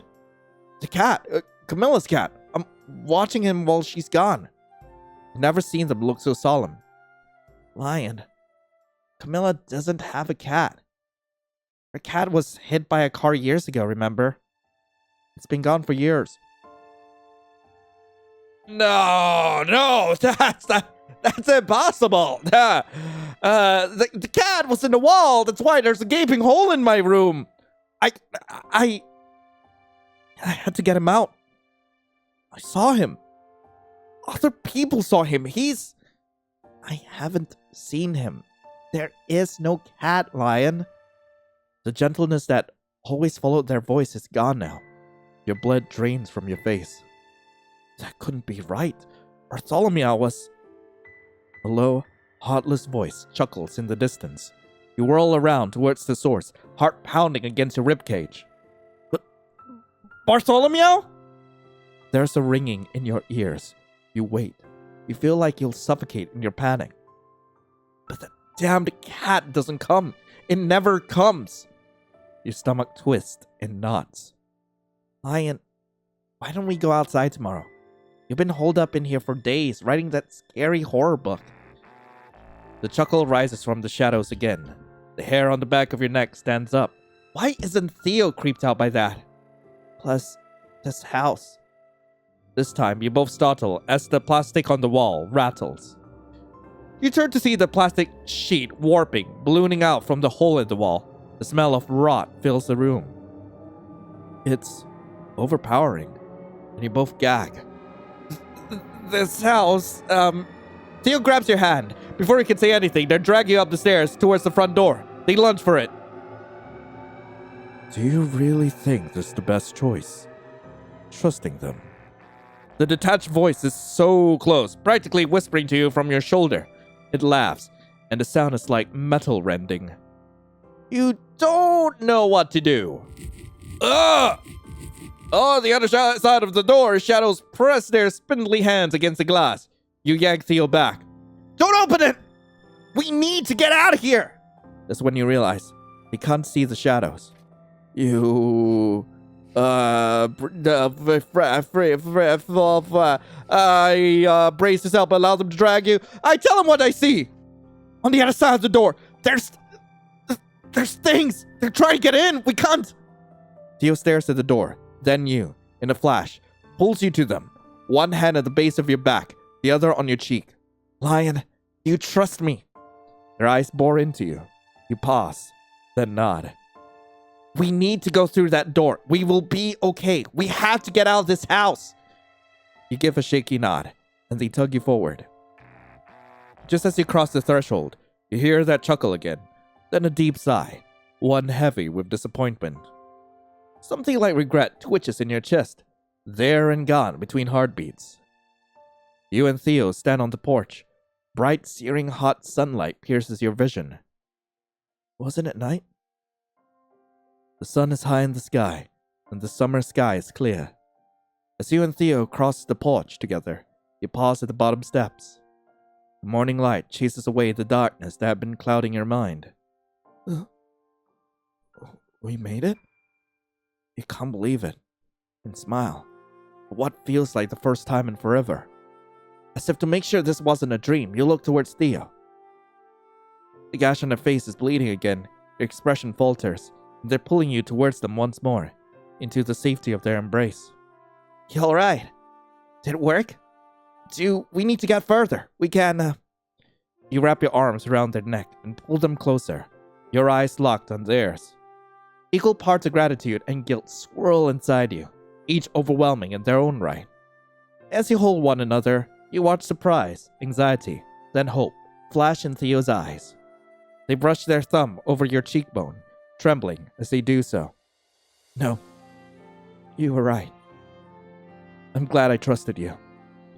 You lean towards them. This close, you can feel their lips part against yours, the rise of their chest as their breath hitches. Your lips meet in a kiss filled with relief, a heartbreaking kind of joy, and the lingering taste of adrenaline. Their hand rubs soothing strokes up and down your spine.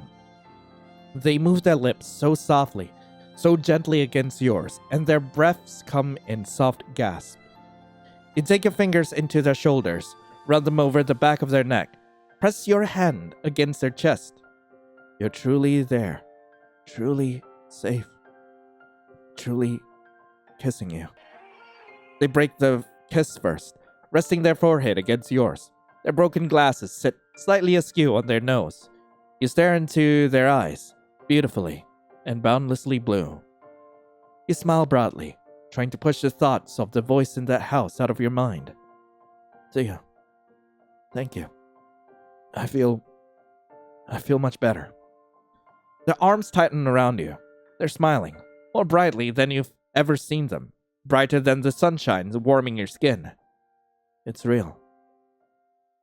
Yeah, it's definitely real. Oh, sweet! Huh! I got Theo's portrait. Now we gotta go get Oscars. God damn. So apparently there's some slight differences. Like, if you start the game over, Aster actually knows your name. It's very nice to see you, Lion. You paused and frowned. When did you tell him your name?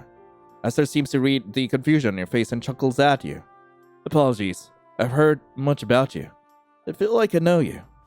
Aster lets himself in without knocking or anything. That's expected. And unless there's anything different, we're just gonna skip right ahead. Okay. As much as you want to stay, I am going to need to call Oscar over because I can't let you stay just yet. He's right in town after all. Aster nods, smiling. All right. Wait. If it's not too much to ask, can you get the cat for me? He definitely needs a bath, but... You trail off, and Aster barks out a laugh that sounds like snapping twigs. Certainly. Wait here. You do as he says. You can hear his footsteps upstairs, as well as the resonance of his voice, although you can't make out quite what he says to convince the cat to come back out.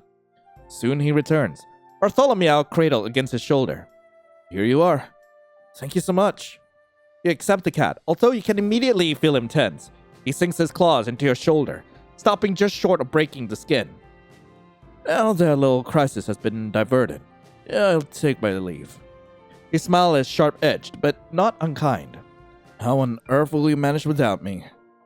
You chuckle, your voice more nervous than you'd like. I don't know, honestly, but I guess we'll find out. Indeed. I'll lock the door on my way out. Good luck with him. You nod and smile. Yeah, thanks. Aster's gaze returns to you. Something in his expression makes you think you misunderstood him, but he heads back up the stairs before you can finish your thought. Take care not to drown. You sigh, looking down at the increasingly ornery cat. It's just you and me now, Barty. Take it easy on me, would you? Barty does not, in fact, take it easy on you. The muck was far less than you'd anticipated. It looked far worse at a distance and was cleaned well enough with a wet washcloth. Bartholomew, however, did not appreciate this at all. Cleaning him up felt like a full-on wrestling match during which he managed to land a bite on your cheek. You decide he's clean enough. You're absolutely exhausted. Leaving the wreckage of your bathroom to be a problem of the future. More energized version of yourself, you changed off your drenched clothes. How you ended up so damp without even giving him a proper bath is a mystery. You're about to throw yourself onto the bed when you see the absolute mess of your wall. The groan that escapes you is guttural and entirely involuntary. You do not have the energy for this right now. You're standing up before the mess, your body unable to comply with any commands to move or to clean, when your phone buzzes loudly. It's a text. Oscar, call me. This is regarding the Columbus Project and Jackass. You snort in amusement before typing back. Cat right now, dealing with an emergency, wall broken. His response is near immediate. What the hell? The typing symbol appears for a bit, then disappears. You wait a minute, but when no response comes, you toss your phone on the bed and turn your attention back to the task at hand. You grab a broom and dustpan and get to work. Not even 15 minutes later, you're covered in a thin layer of plaster dust. Most of the debris is clear, though some of it is clinging to the damp parts of your skin, and you can feel it caking your eyelashes and forming a paste on your neck. You're about to start figuring out what the hell you're supposed to do about the gaping hole in your wall when two loud knocks against the front door interrupt your thoughts. You frown, looking down at yourself and then in the direction of the stairs. You can't even begin to guess who would be showing up right now. The knock comes again, this time louder. You head upstairs, dusting your hands off on your jeans in an entirely futile gesture. You glance through the stained glass window and then do a double take. What the? You open the door. Oscar stands before you, a foul expression on his face, holding a large red metal box. You stare at him, bewildered. Is that a toolbox? Do you seriously need an answer to that? You don't, but you also have no idea what's happening right now, so... I'm here to fix the goddamn wall. You gonna let me in? And in utter loss for words, you step aside to let him by. You head downstairs with Oscar close behind, your mind feeling like you're walking into your own personal episode of The Twilight Zone. Once in the apartment, it takes Oscar no time at all to identify the issue. What the hell happened to your wall? It looked like a creature ripped into it. Jesus. You try to laugh dryly, but your voice sounds a little hysterical, even to you. Yeah, well, my life is falling apart. It's just one disaster after the next. The wall. Well, you can see the wall. It's actually looking better now, believe it or not. There was plaster and stuff everywhere. And, I haven't been sleeping well. At all. Like crazy nightmares and insomnia. Then when I do sleep, I'm like, why bother? I don't feel better when I wake up anyway, and honestly, I thought not having a next project would feel great, but the pressure, it's so much worse than it ever was on a job. And then I had this whole emergency with the cat, and I had to bathe him. It's all just so bad. I'm not sure I'm seeing how that last one is a disaster, but anyway. Oscar walks over to the wall, tilting his head one way and then the other before putting his toolbox down. You stand beside him, not sure what else to do with yourself, just relieved that you don't actually have to deal with this wall situation anymore.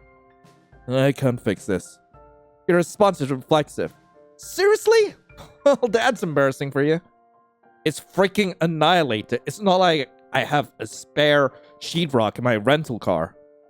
Then, what'd you bring that toolkit over for? Is it like a comfort thing or like a MERS? Toolbox. There's a difference between broken and 3-foot wide hole. You're a writer. How are you so shit at words? How are you so shit at fixing stuff? I'm not a goddamn contractor. I am an editor. I don't do manual labor. You narrow your eyes at him before gesturing to his obnoxiously perfect... obnoxiously enormous? His obnoxiously ridiculous biceps? They're decorative. You snicker at him, but a smile curves your lips. Bickering with Oscar is oddly soothing. Normal. Go away. I don't need you hawking over me with your unhelpful bullshit narrations. You sulk, wrinkling your nose at him. But... Oscar turns to look at you up and down, then traces his index finger across your collarbone. He leaves a trail of heat across your skin, and you flush immediately. You have no idea what your face is saying because you have no control over it at the moment. He holds up his finger to you, arching an eyebrow. You're literally filthy. Go clean up. I'll be done by the time you're out. Your brain is too busy short-circuiting at his touch to retort, so you retreat to the bathroom. You manage to wipe off most of the dust and change into some clean sweats and a t-shirt. Once you're done, you go back out to rejoin Oscar. Your eyes immediately go to where the hole was. It's been covered, but it appears Oscar took the top sheet off of your bed and stapled it over the hole, then shoved your bed back up against it. You look for Oscar to tease him because, well, it's quite obvious why, something you're quite eager to point out, but he's no longer in the studio. You head out into the hall and find Oscar by the stairs leading up to the foyer, looking at the hanging pictures on the wall. What the hell did you do to my sheet? I fixed the wall. I would hardly call that fixed. It's a stapled. It's stapled very well, I assure you. You scoff loudly and roll your eyes. Oscar motions towards the wall of photos. Dozens of school photos of you and your sister over the years are scattered among some birthdays, holidays, the occasional parent's anniversary.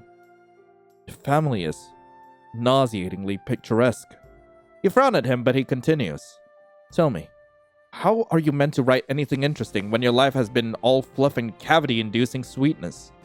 You glare at him and are about to snap a retort, but he moves on as if he hasn't said anything offensive. You and your sister look a lot alike. You twins?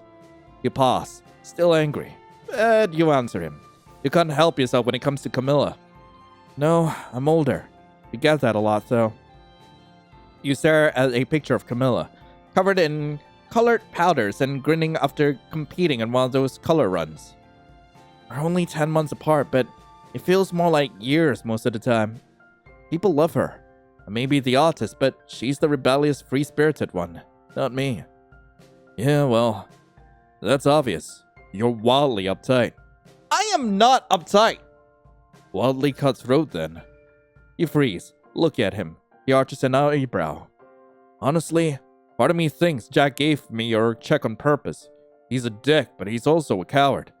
Never could stand anyone being mad at him. You're unsure of what to say. You can hear your own heartbeat in your ears, and your face gets hot. What? How? I thought it was greed at first, but I don't think that's quite it. Hello? Scribbles? A hand waves back and forth in front of your eyes, and you're brought back. Damn, spacey on mid-conversation. That's a lot. Even for you. You scoff and wave it off, not trusting your voice to be steady just yet. Oscar narrows his eyes at you before turning and walking back into the studio. You follow him, immediately confused.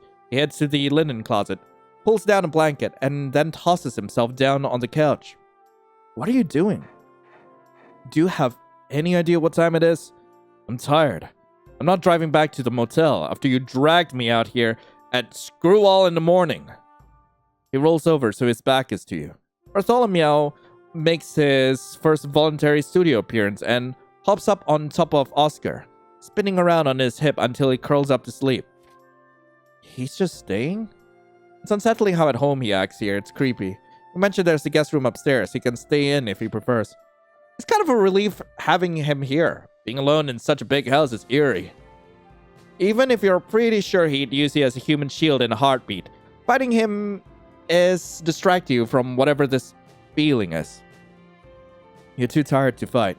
You turn off the light and go to lay down. Hopefully sleep will take you quickly. It takes Oscar quickly, but seems to leave you behind. He snores loudly.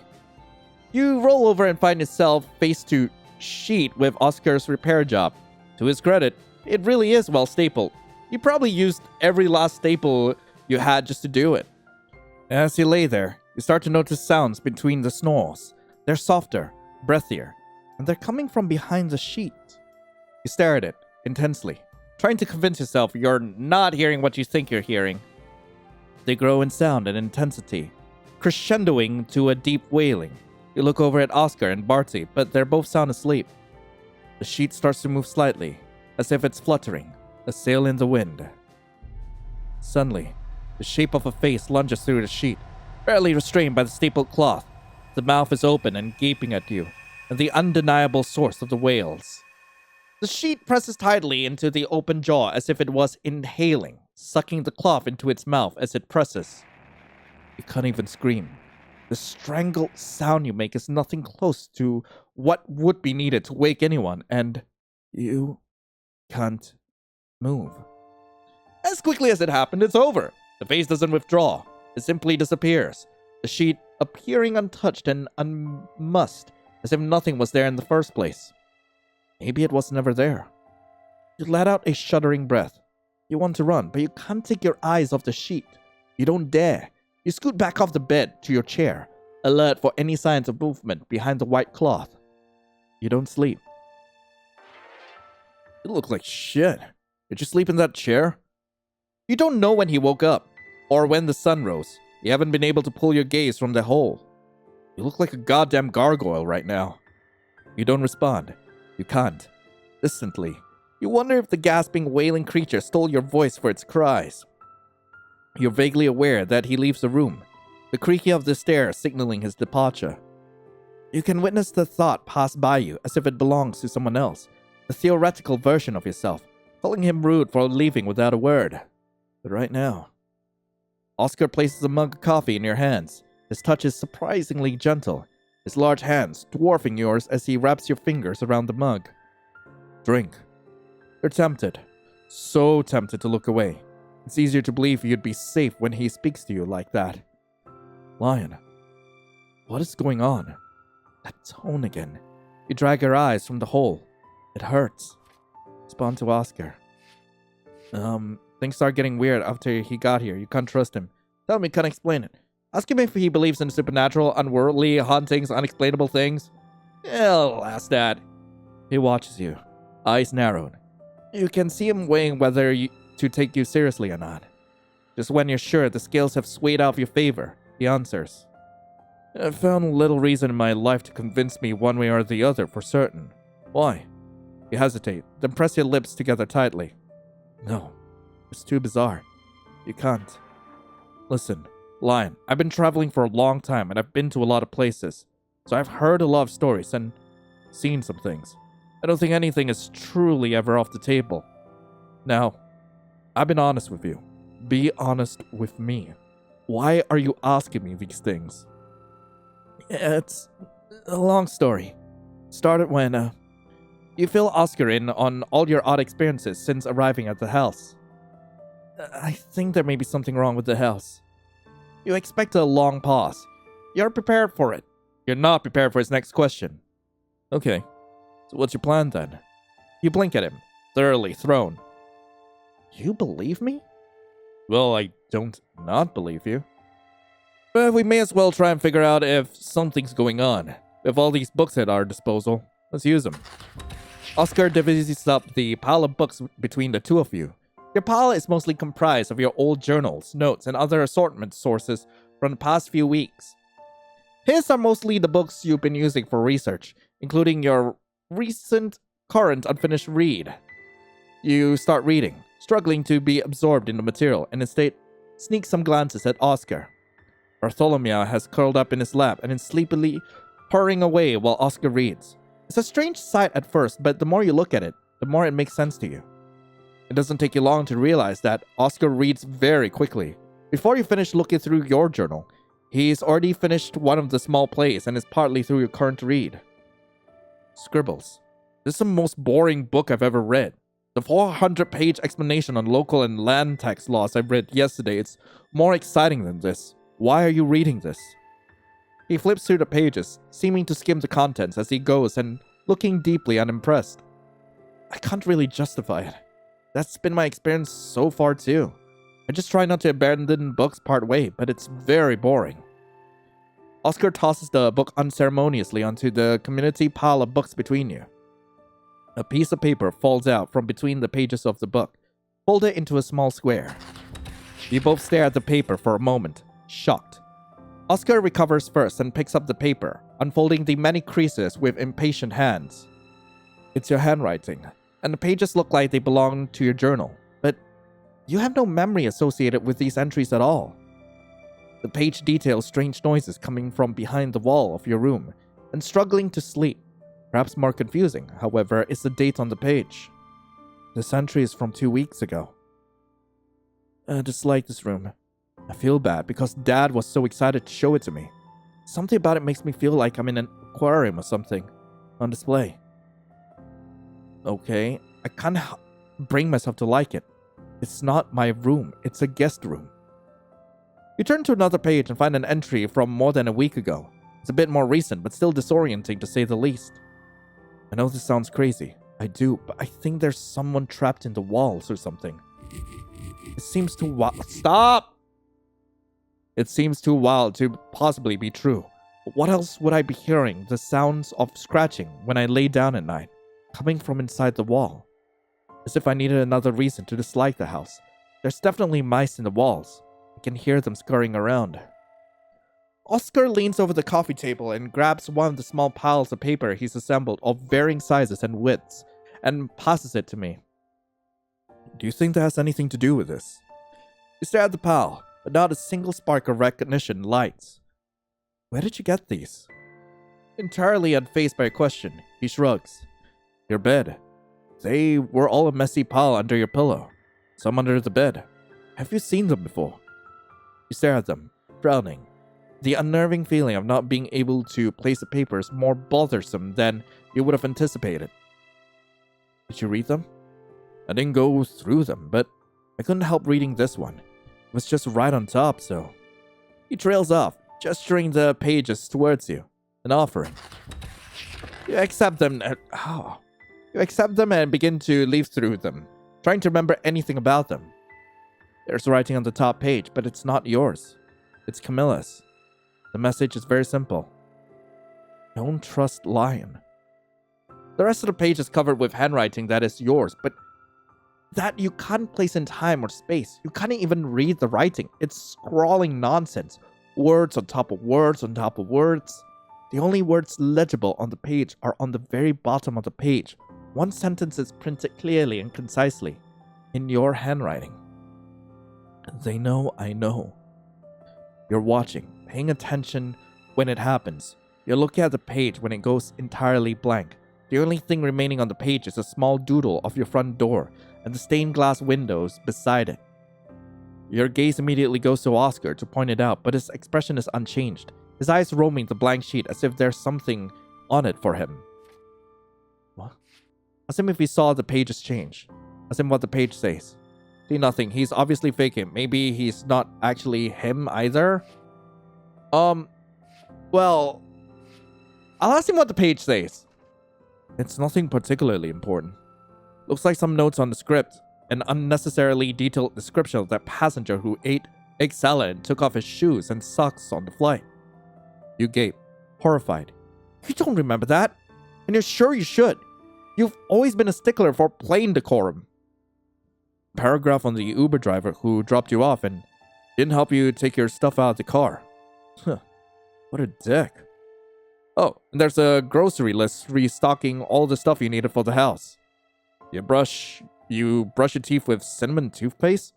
Are you a serial killer? You wanted to quit back, but you can't bring yourself to. Something is very wrong. Are you seeing something different? His tone strongly implies he already knows the answer. Yeah. I'm not sure. In fact, you're not really sure of what he asked you anymore. But you can't bring yourself to ask. Then you see the grocery list. Oh, it's my grocery list. With my errands for when I came to the house. Probably not important. You can toss it. Oscar watches you for a long moment, his face very serious before nodding. Sure, I'll toss it. He places the note on the table for the time being, however. The minutes pass too slowly and the hours pass too quickly. I guess it's been at least 3 hours, but beyond that is anyone's guess, and you're still not comfortable trying to sleep. Something deep inside you is whispering, very convincingly, that if you fall asleep, the thing behind your wall will find you. We need a break. His interruption is so sudden that you don't know how to respond at first, simply blinking up at him. You narrow your eyes at him, disliking the idea. I know that look. That half-crazed, half-asleep expression.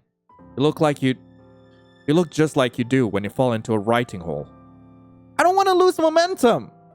Now, Scribbles. You and I both know that the writing hole is not where you do your best work. You need a break.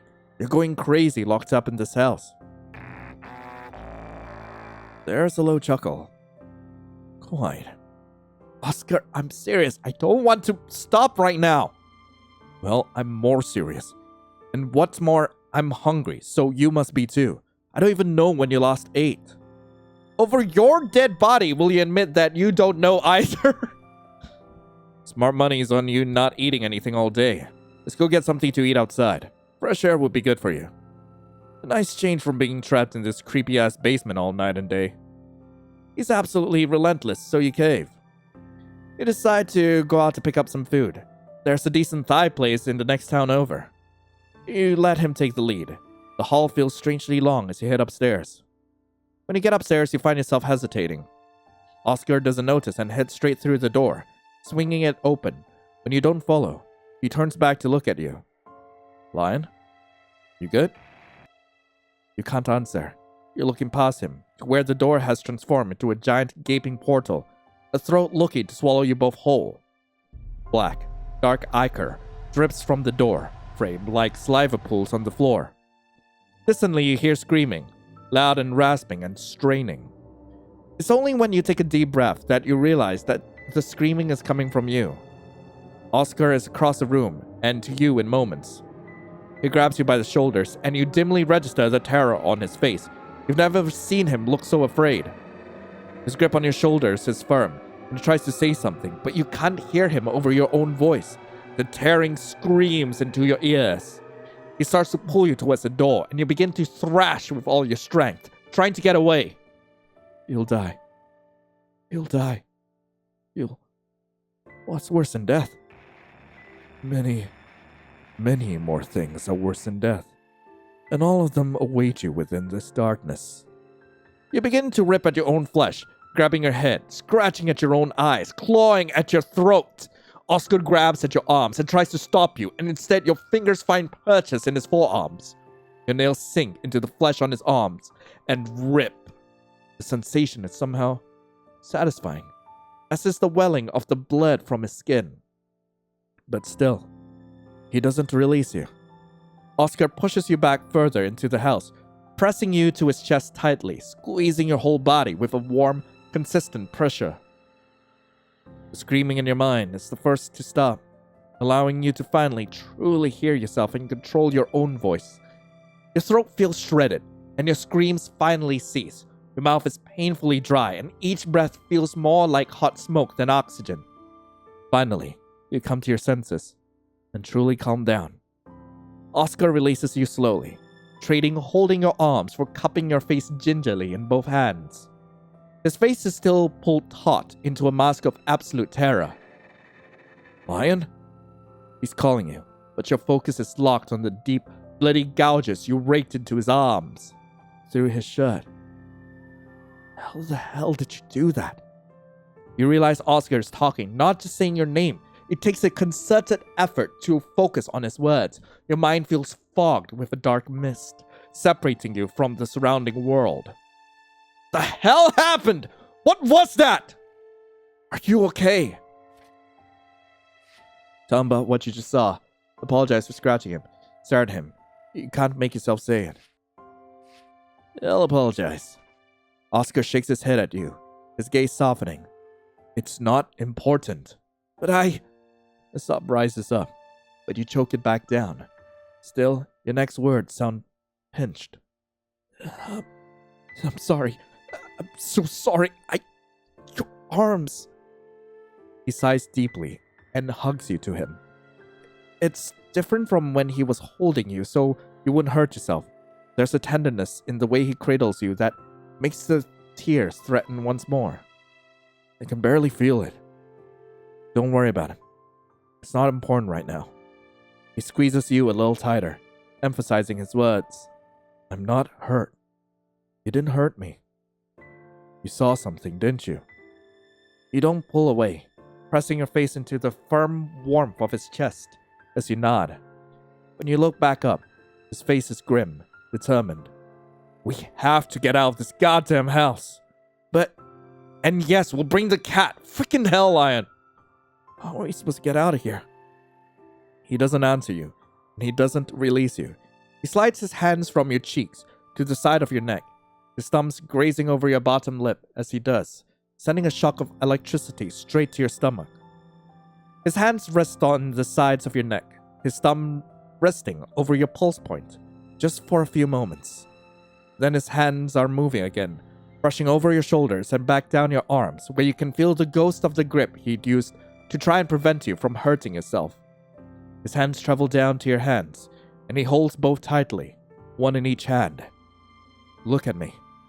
You do, your vision locking on the deep brown of his eyes. His gaze burns. Then, as if they burned him, he drops your hands from his. Let's go. He leads you back downstairs. He's moving quickly, taking the steps 2 at a time, and you have to hurry to keep up with him. Oscar goes straight to your books, again, picking up the play you've been reading, and skips ahead to Act 2, where your bookmark is holding your place. Wait, weren't you on Act 1? Oscar opens the book past your bookmark, delving deep into Act 2. You get a sinking feeling, a strong sense of dread and foreboding that threatens to physically bring you to your knees. Here it is. Okay, I know what to do. His voice is suddenly drowned out. And whirl around the wall, where the sheet is secured over the hole. The ichor has returned. It's seeping through the spaces between the stables, oozing through the sheet. It's as if it's following you, as if you'd lost it and now it has found you. You hear Oscar rummaging around behind you, and the sound of scissors cutting. What is he doing? You turn to him, desperate to make him understand. You need to run. Something is coming. Something dangerous. You can feel it.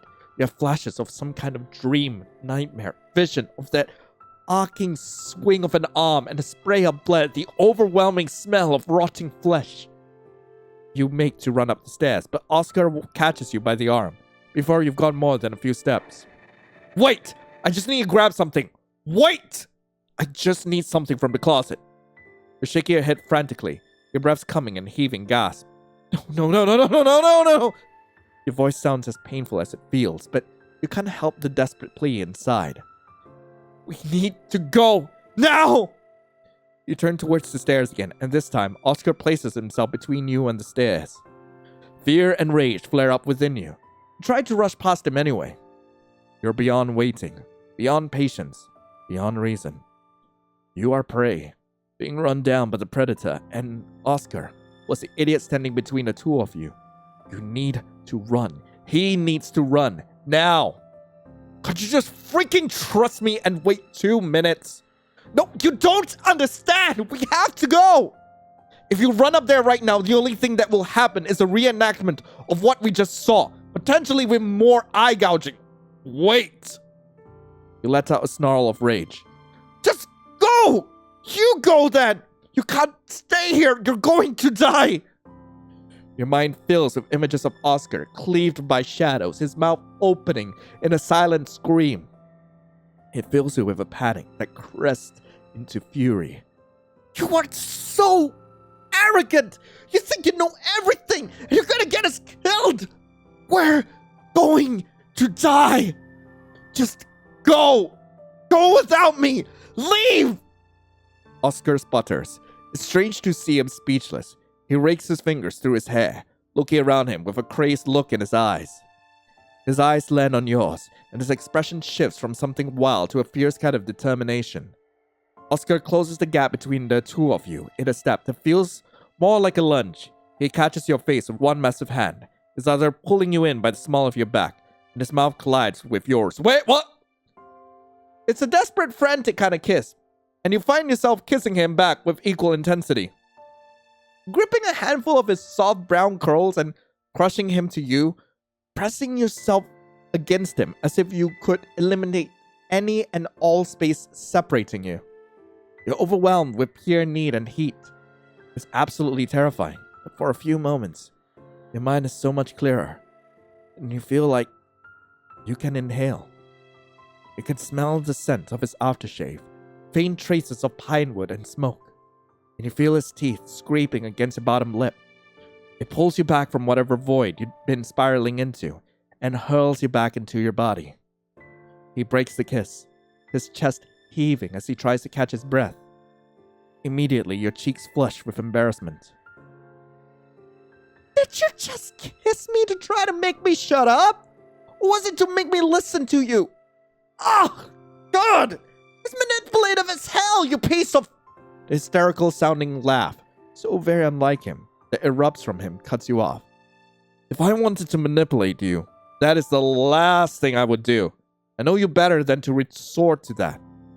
I know you well enough to know that I could never sway you, and certainly not in my favor. That's it. You're it. That's just how it is. So no, I'm not leaving you. I can't just leave, so stop asking.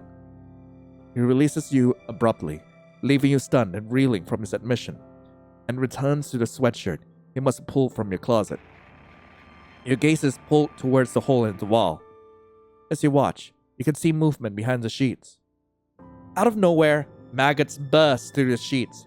It tears open and they spill en masse, pouring over each other in gray, wriggling clumps. Oscar! You can hear them hitting the floor, pouring from the hole in the floor, falling from the sides of the bed. They clamber over each other, forming a shape against the wall.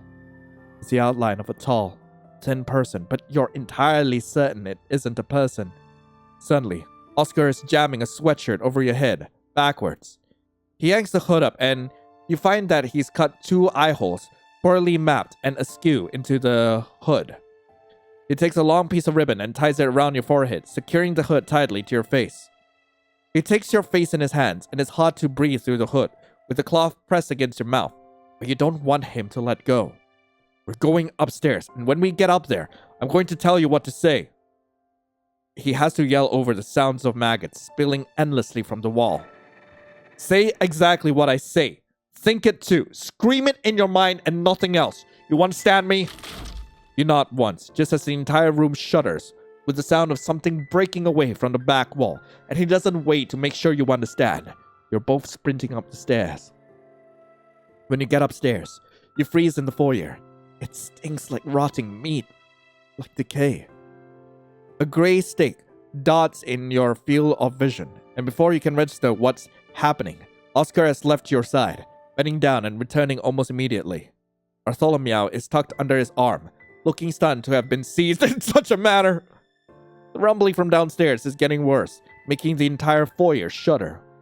You both charge for the door, and you feel the terror rising up to consume you once more. You hear a voice cut through the air, reverberating off each wall as it came from everywhere at once. It didn't sound like a voice, or even human, despite you easily understanding the words. Unmask, little scorpion. There is no need for this disguise. I know you. I know you. Oscar is wrestling with the cat, who tried to bolt when the voice began. And they hear it too. Say you wear no mask! Oscar yells as he gets Bertie firmly by the scruff, frantically struggling off his jacket to wrap around the thrashing creature. I wear no mask! The house shudders again. As you lunge towards the door, the Iker doesn't appear. You shout it again and again, and you both burst forward, sprinting onto the deck and to Oscar's car, where things are entirely peaceful, quiet, and calm. From the outside, there are no signs of what's going on within. Oscar swings open the car door and throws a very angry Bartholomew into the car. He slams the door closed and then leans his back against the door, slumping against the vehicle. Standing in front of him, you can feel the fog pull back from your mind, more and more of yourself returning. Your memories clear once more. The recollection of your parents' and sister's trip no longer hazy in your mind. Your arrival home after they left, the time you spent here since arriving, all has returned to how you'd once known it to be. I kind of like this CG. Oscar lifts his head to look at you and grins. He's trying to hide his relief behind a smirk. He unties a ribbon and lowers your pseudo mask. The fresh air is heaven in your lungs. So, I bet you'd like to hear how I figured that out. He's so damn smug. Care to bask in my brilliance? Grovel in thanks for my heroics? No, I would not. You grin at him, and he gathers you up in his arms, pulling you tightly to him, his voice dropping to a growling purr. Let's see what we can do to change that, shall we? His mouth crashes against yours. You're safe now, he murmurs, burying his face into your neck, holding you to him. Is that what you really wanted, little scorpion? Did you find what you seek? Somehow, I suspect not. Oh, sweet. Well, I guess now it's time to actually bring Esther along, so yeah, yeet. Well, it's time to make Esther stay. That is your choice? How deliciously unexpected. Well, I'm not even surprised at this point. Of course, little scorpion. Those words ring through you, like a distant bell chiming from the back of your mind. Are you sure? I don't want to impose, you've already done so much. Blood red paints your vision, dipping the world around you in scarlet. Me? Why, I could do so much more, should you desire it. Should I desire? Your head sears with impossible pain. Your mind feels fractured. A jumbled horror of grotesque images flashed too quick for you to make any sense of them. Ah! When you wobble, Esther is already at your side. They pull you close, one arm wrapped around your waist. Your hands meet a sturdy chest, and they tighten their grip around you as they keep you upright. You almost feel weightless in their arms. He purrs in your ear. He growls in your ear. Easy there, my little scorpion. You can't bring yourself to question the spell of their hypnotic voice. You don't want to. Instead, you cling to him, as if he is your lifeline until the pain passes. His scent, an irony kind of ozone, fills you with some semblance of wholeness that you haven't felt in days. His scent, an irony's kind of ozone, fills you with some semblance of wholeness that you haven't felt in weeks. Esther's face is only a breath from yours. Golden eyes drag over your features. He looks ravenous. Yes, Now, you have a story forming in your mind. Good one. Go. Write it down. As if his voice manifests reality itself, a thought creeps up from the edge of your subconscious, twining towards your outstretched hand. A story. Exactly. His voice is enticing, but you hesitate. Scared? Don't worry, little scorpion. You've already stung, already drowned. Nothing could hurt you now. You sit down at your desk and grab your pen. Your body feels oddly disconnected from you, as if you command it from miles away instead of from within. But your mind, there's a quickness to it, a frantic edge that is surfacing, cresting, and threatening to overtake you. You know the feeling well. Your pen moves, almost of its own will. There's breathing in the walls. The breaths race through halls of cartilage, rattle rafters of bone and sinew. They will bring the whole house down. The story pours from you, of a house, remote in location and yet located perfectly, where the deepest thresholds of the unknown caress reality, bend it, shape it, sculpt it, where only the chosen can breathe this darkness in, become one with it, bear it into being. And in this house, a family, unsuspecting, flawed, boring. But they will never be boring again, for one of them has found it. The flesh within the walls. I can see them, but they cannot see me. I have never been seen. I know their true faces. They can't fool me. Your hand cramps as you write, but you can't stop. The words consume you, demanding entrance. The words ravage you, demanding entrance. Okay, the words ravage you, demanding escape. You lose yourself in this reality. Then there's a scream, so distant, it's as if it's coming from the back of your mind. No, it's coming from upstairs. You're no longer in your room. You're in the foyer. Is this where the scream came from? But there's no one here. You step forward, and there's a squelch. When you glance down, your sock is staining into the soaked rug. Everything is stained red. You stumble back and fall. Warm, crimson liquid splatters everywhere, and you bite back your cry. Hands shaking, you reach for the edge of the rug. It's so much heavier than it looks, heavier than it should be. Saturated. Iron invades your senses. Blood pools endlessly from out underneath the rug. This time, you can't hold back your cry, and you drop the rug. Drops of the viscous liquid spray into your mouth. It tastes of iron. You can't even scream. Your throat ragged from the gasp. You're standing by the hall mirror. The blood seems to be gone, but you can still feel it congealing on your skin. Suddenly, you hear Esther's voice from just behind you, over your shoulder. You are ravishing. You see a flash of your own face in the mirror, but you hardly recognize yourself. You're grinning and spattered in a horrifying amount of blood. You gasp and turn away quickly, facing Esther. He smiles. Golden eyes gleam at you. They look almost warm. Oh, wow. Okay. He is utterly terrifying. Okay. You feel a tug of desire from deep within you. Or your heart throbs in fear, but you hold your ground, keeping your eyes on his. I feel a tug of desire. wait. Let me save real quick. Okay. I feel a tug of desire. You take a half step closer.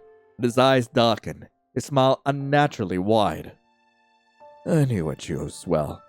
My sweet little scorpion. He steps forward, and your bodies are a hair's breadth away from each other. You expect to feel heat from his body, but instead, it feels more like entering an electric field. What a beautiful monster you are. I'm going to savor this. His gaze drops to the center of your mouth, his eyes narrowing on the spot. He tilts your jaw towards him and drags the pad of his thumb tortuously across the surface of your lips. The contact makes your skin tingle and leaves you breathless, all your body's focus demanded by that one single finger. The finger comes away crimson. Your mind is reeling. You're losing your grip on reality. What's happening? As you try to regain your bearings again, you realize you're sitting at your desk, your pen stilled over the paper. Then, the second scream comes. Its pitch is blood-curdling, one of absolute terror and pain. Your throat tightens with horror. You wouldn't know your sister's voice anywhere. She's calling for you.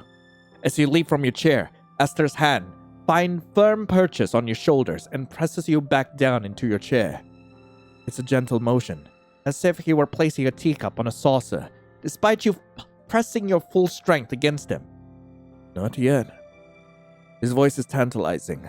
It drowns out the echo of the terrifying screams. One hand leaves his shoulder, reaching over to tap the pages before you with one elegant finger. Nothing is said, but the message is clear. Keep writing. You obey and turn the page with oddly steady fingers. It's only when his face dips to your neck, his breath brushes the skin just above your pulse, does your hand tremble. Don't make me say it. You put your pen to paper. It's already filled. Feast. The word is scrawled so many times over the page, devolving into scribbles at some points, the incoherent ramblings of someone who've lost their mind. Yep, I get it. The words rip through the paper in some places from the sheer force and repetition. There's a drawing of your front door, of the foyer, with the blood-soaked rug, where you saw yourself grin as you were drenched. There's a drawing of a skull-like face pressed through a white sheet as if trying to devour something on the other side. There's a drawing of a shadowy figure, longer and leaner than even Esther, silhouetted in the entrance of the foyer.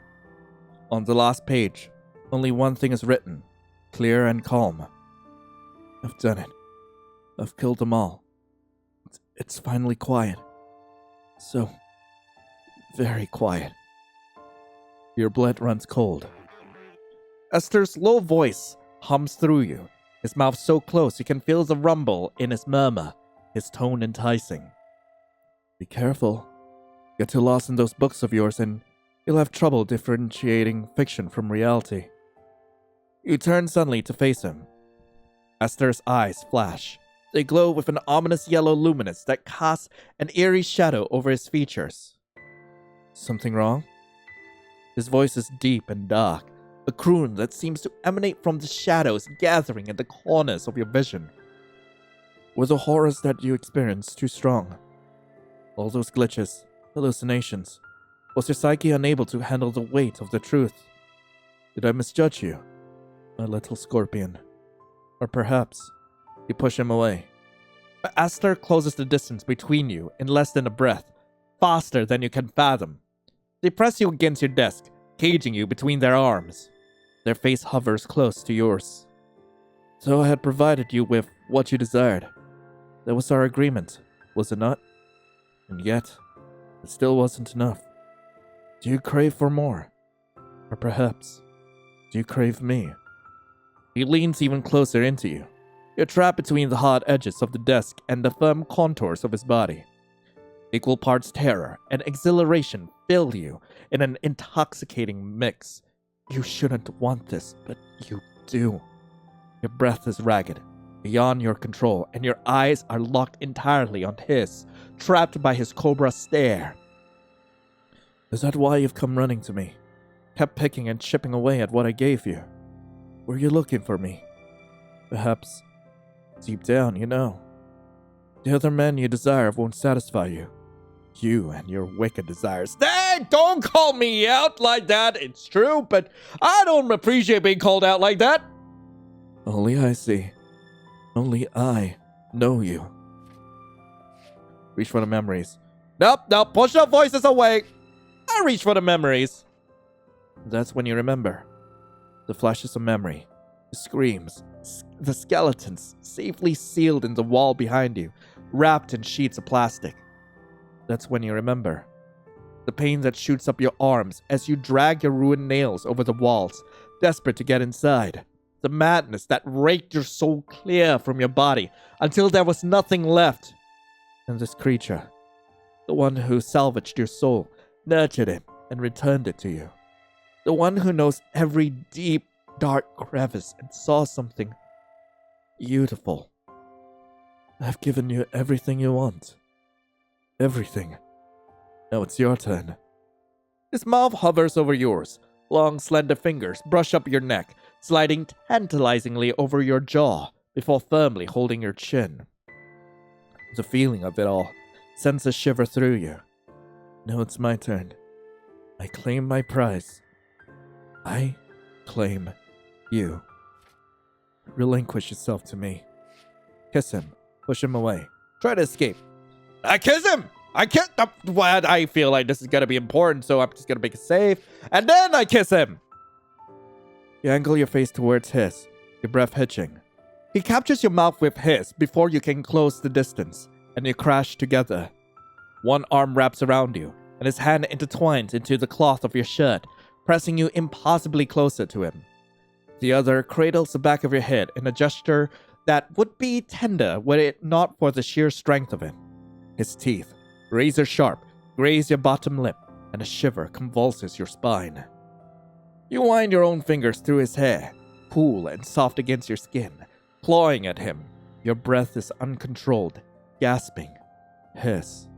It's a devouring kiss, threatening to ruin you entirely. Everything else simply fades away. Neat? Okay then.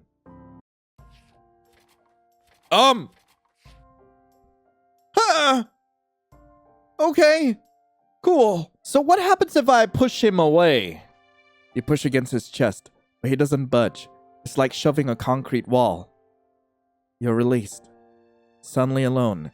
The only sign he was ever there at all is the patches of heat where his skin had met yours. You've already made your choice, my little scorpion, but you're free to pretend otherwise. Go ahead. Try again. What? So, what if I try to escape?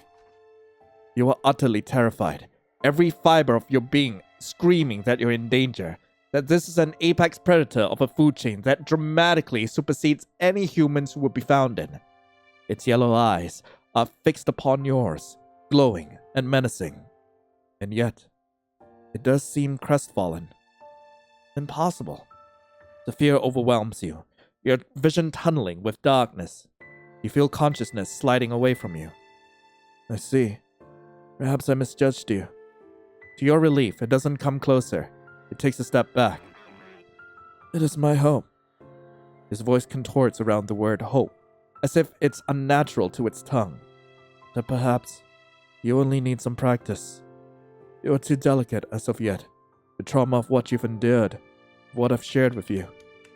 I expect you to get stronger, little scorpion. Try again. It'll be waiting. Anyway, that was Titan Arum. I really hope you guys enjoyed it. If you guys do want to play this game for yourselves, link to the game will be in the description below. So that will be all 5 of the available endings from Titan Arum. I'd say that the writing for the horror scenes were pretty good, but like it would be a lot more enhanced, like if they had worked on the music and also like perhaps worked on like some of the visuals for it. Like it would really help like drive in the fact that it's like just that absolutely terrifying. But hey, I enjoyed it. I enjoyed it nonetheless. Anyway, thank you all so much for watching. Hope you all have a lovely rest of the day. And as always, I'll be seeing you in the next video. This is Lion, signing off. Ciao.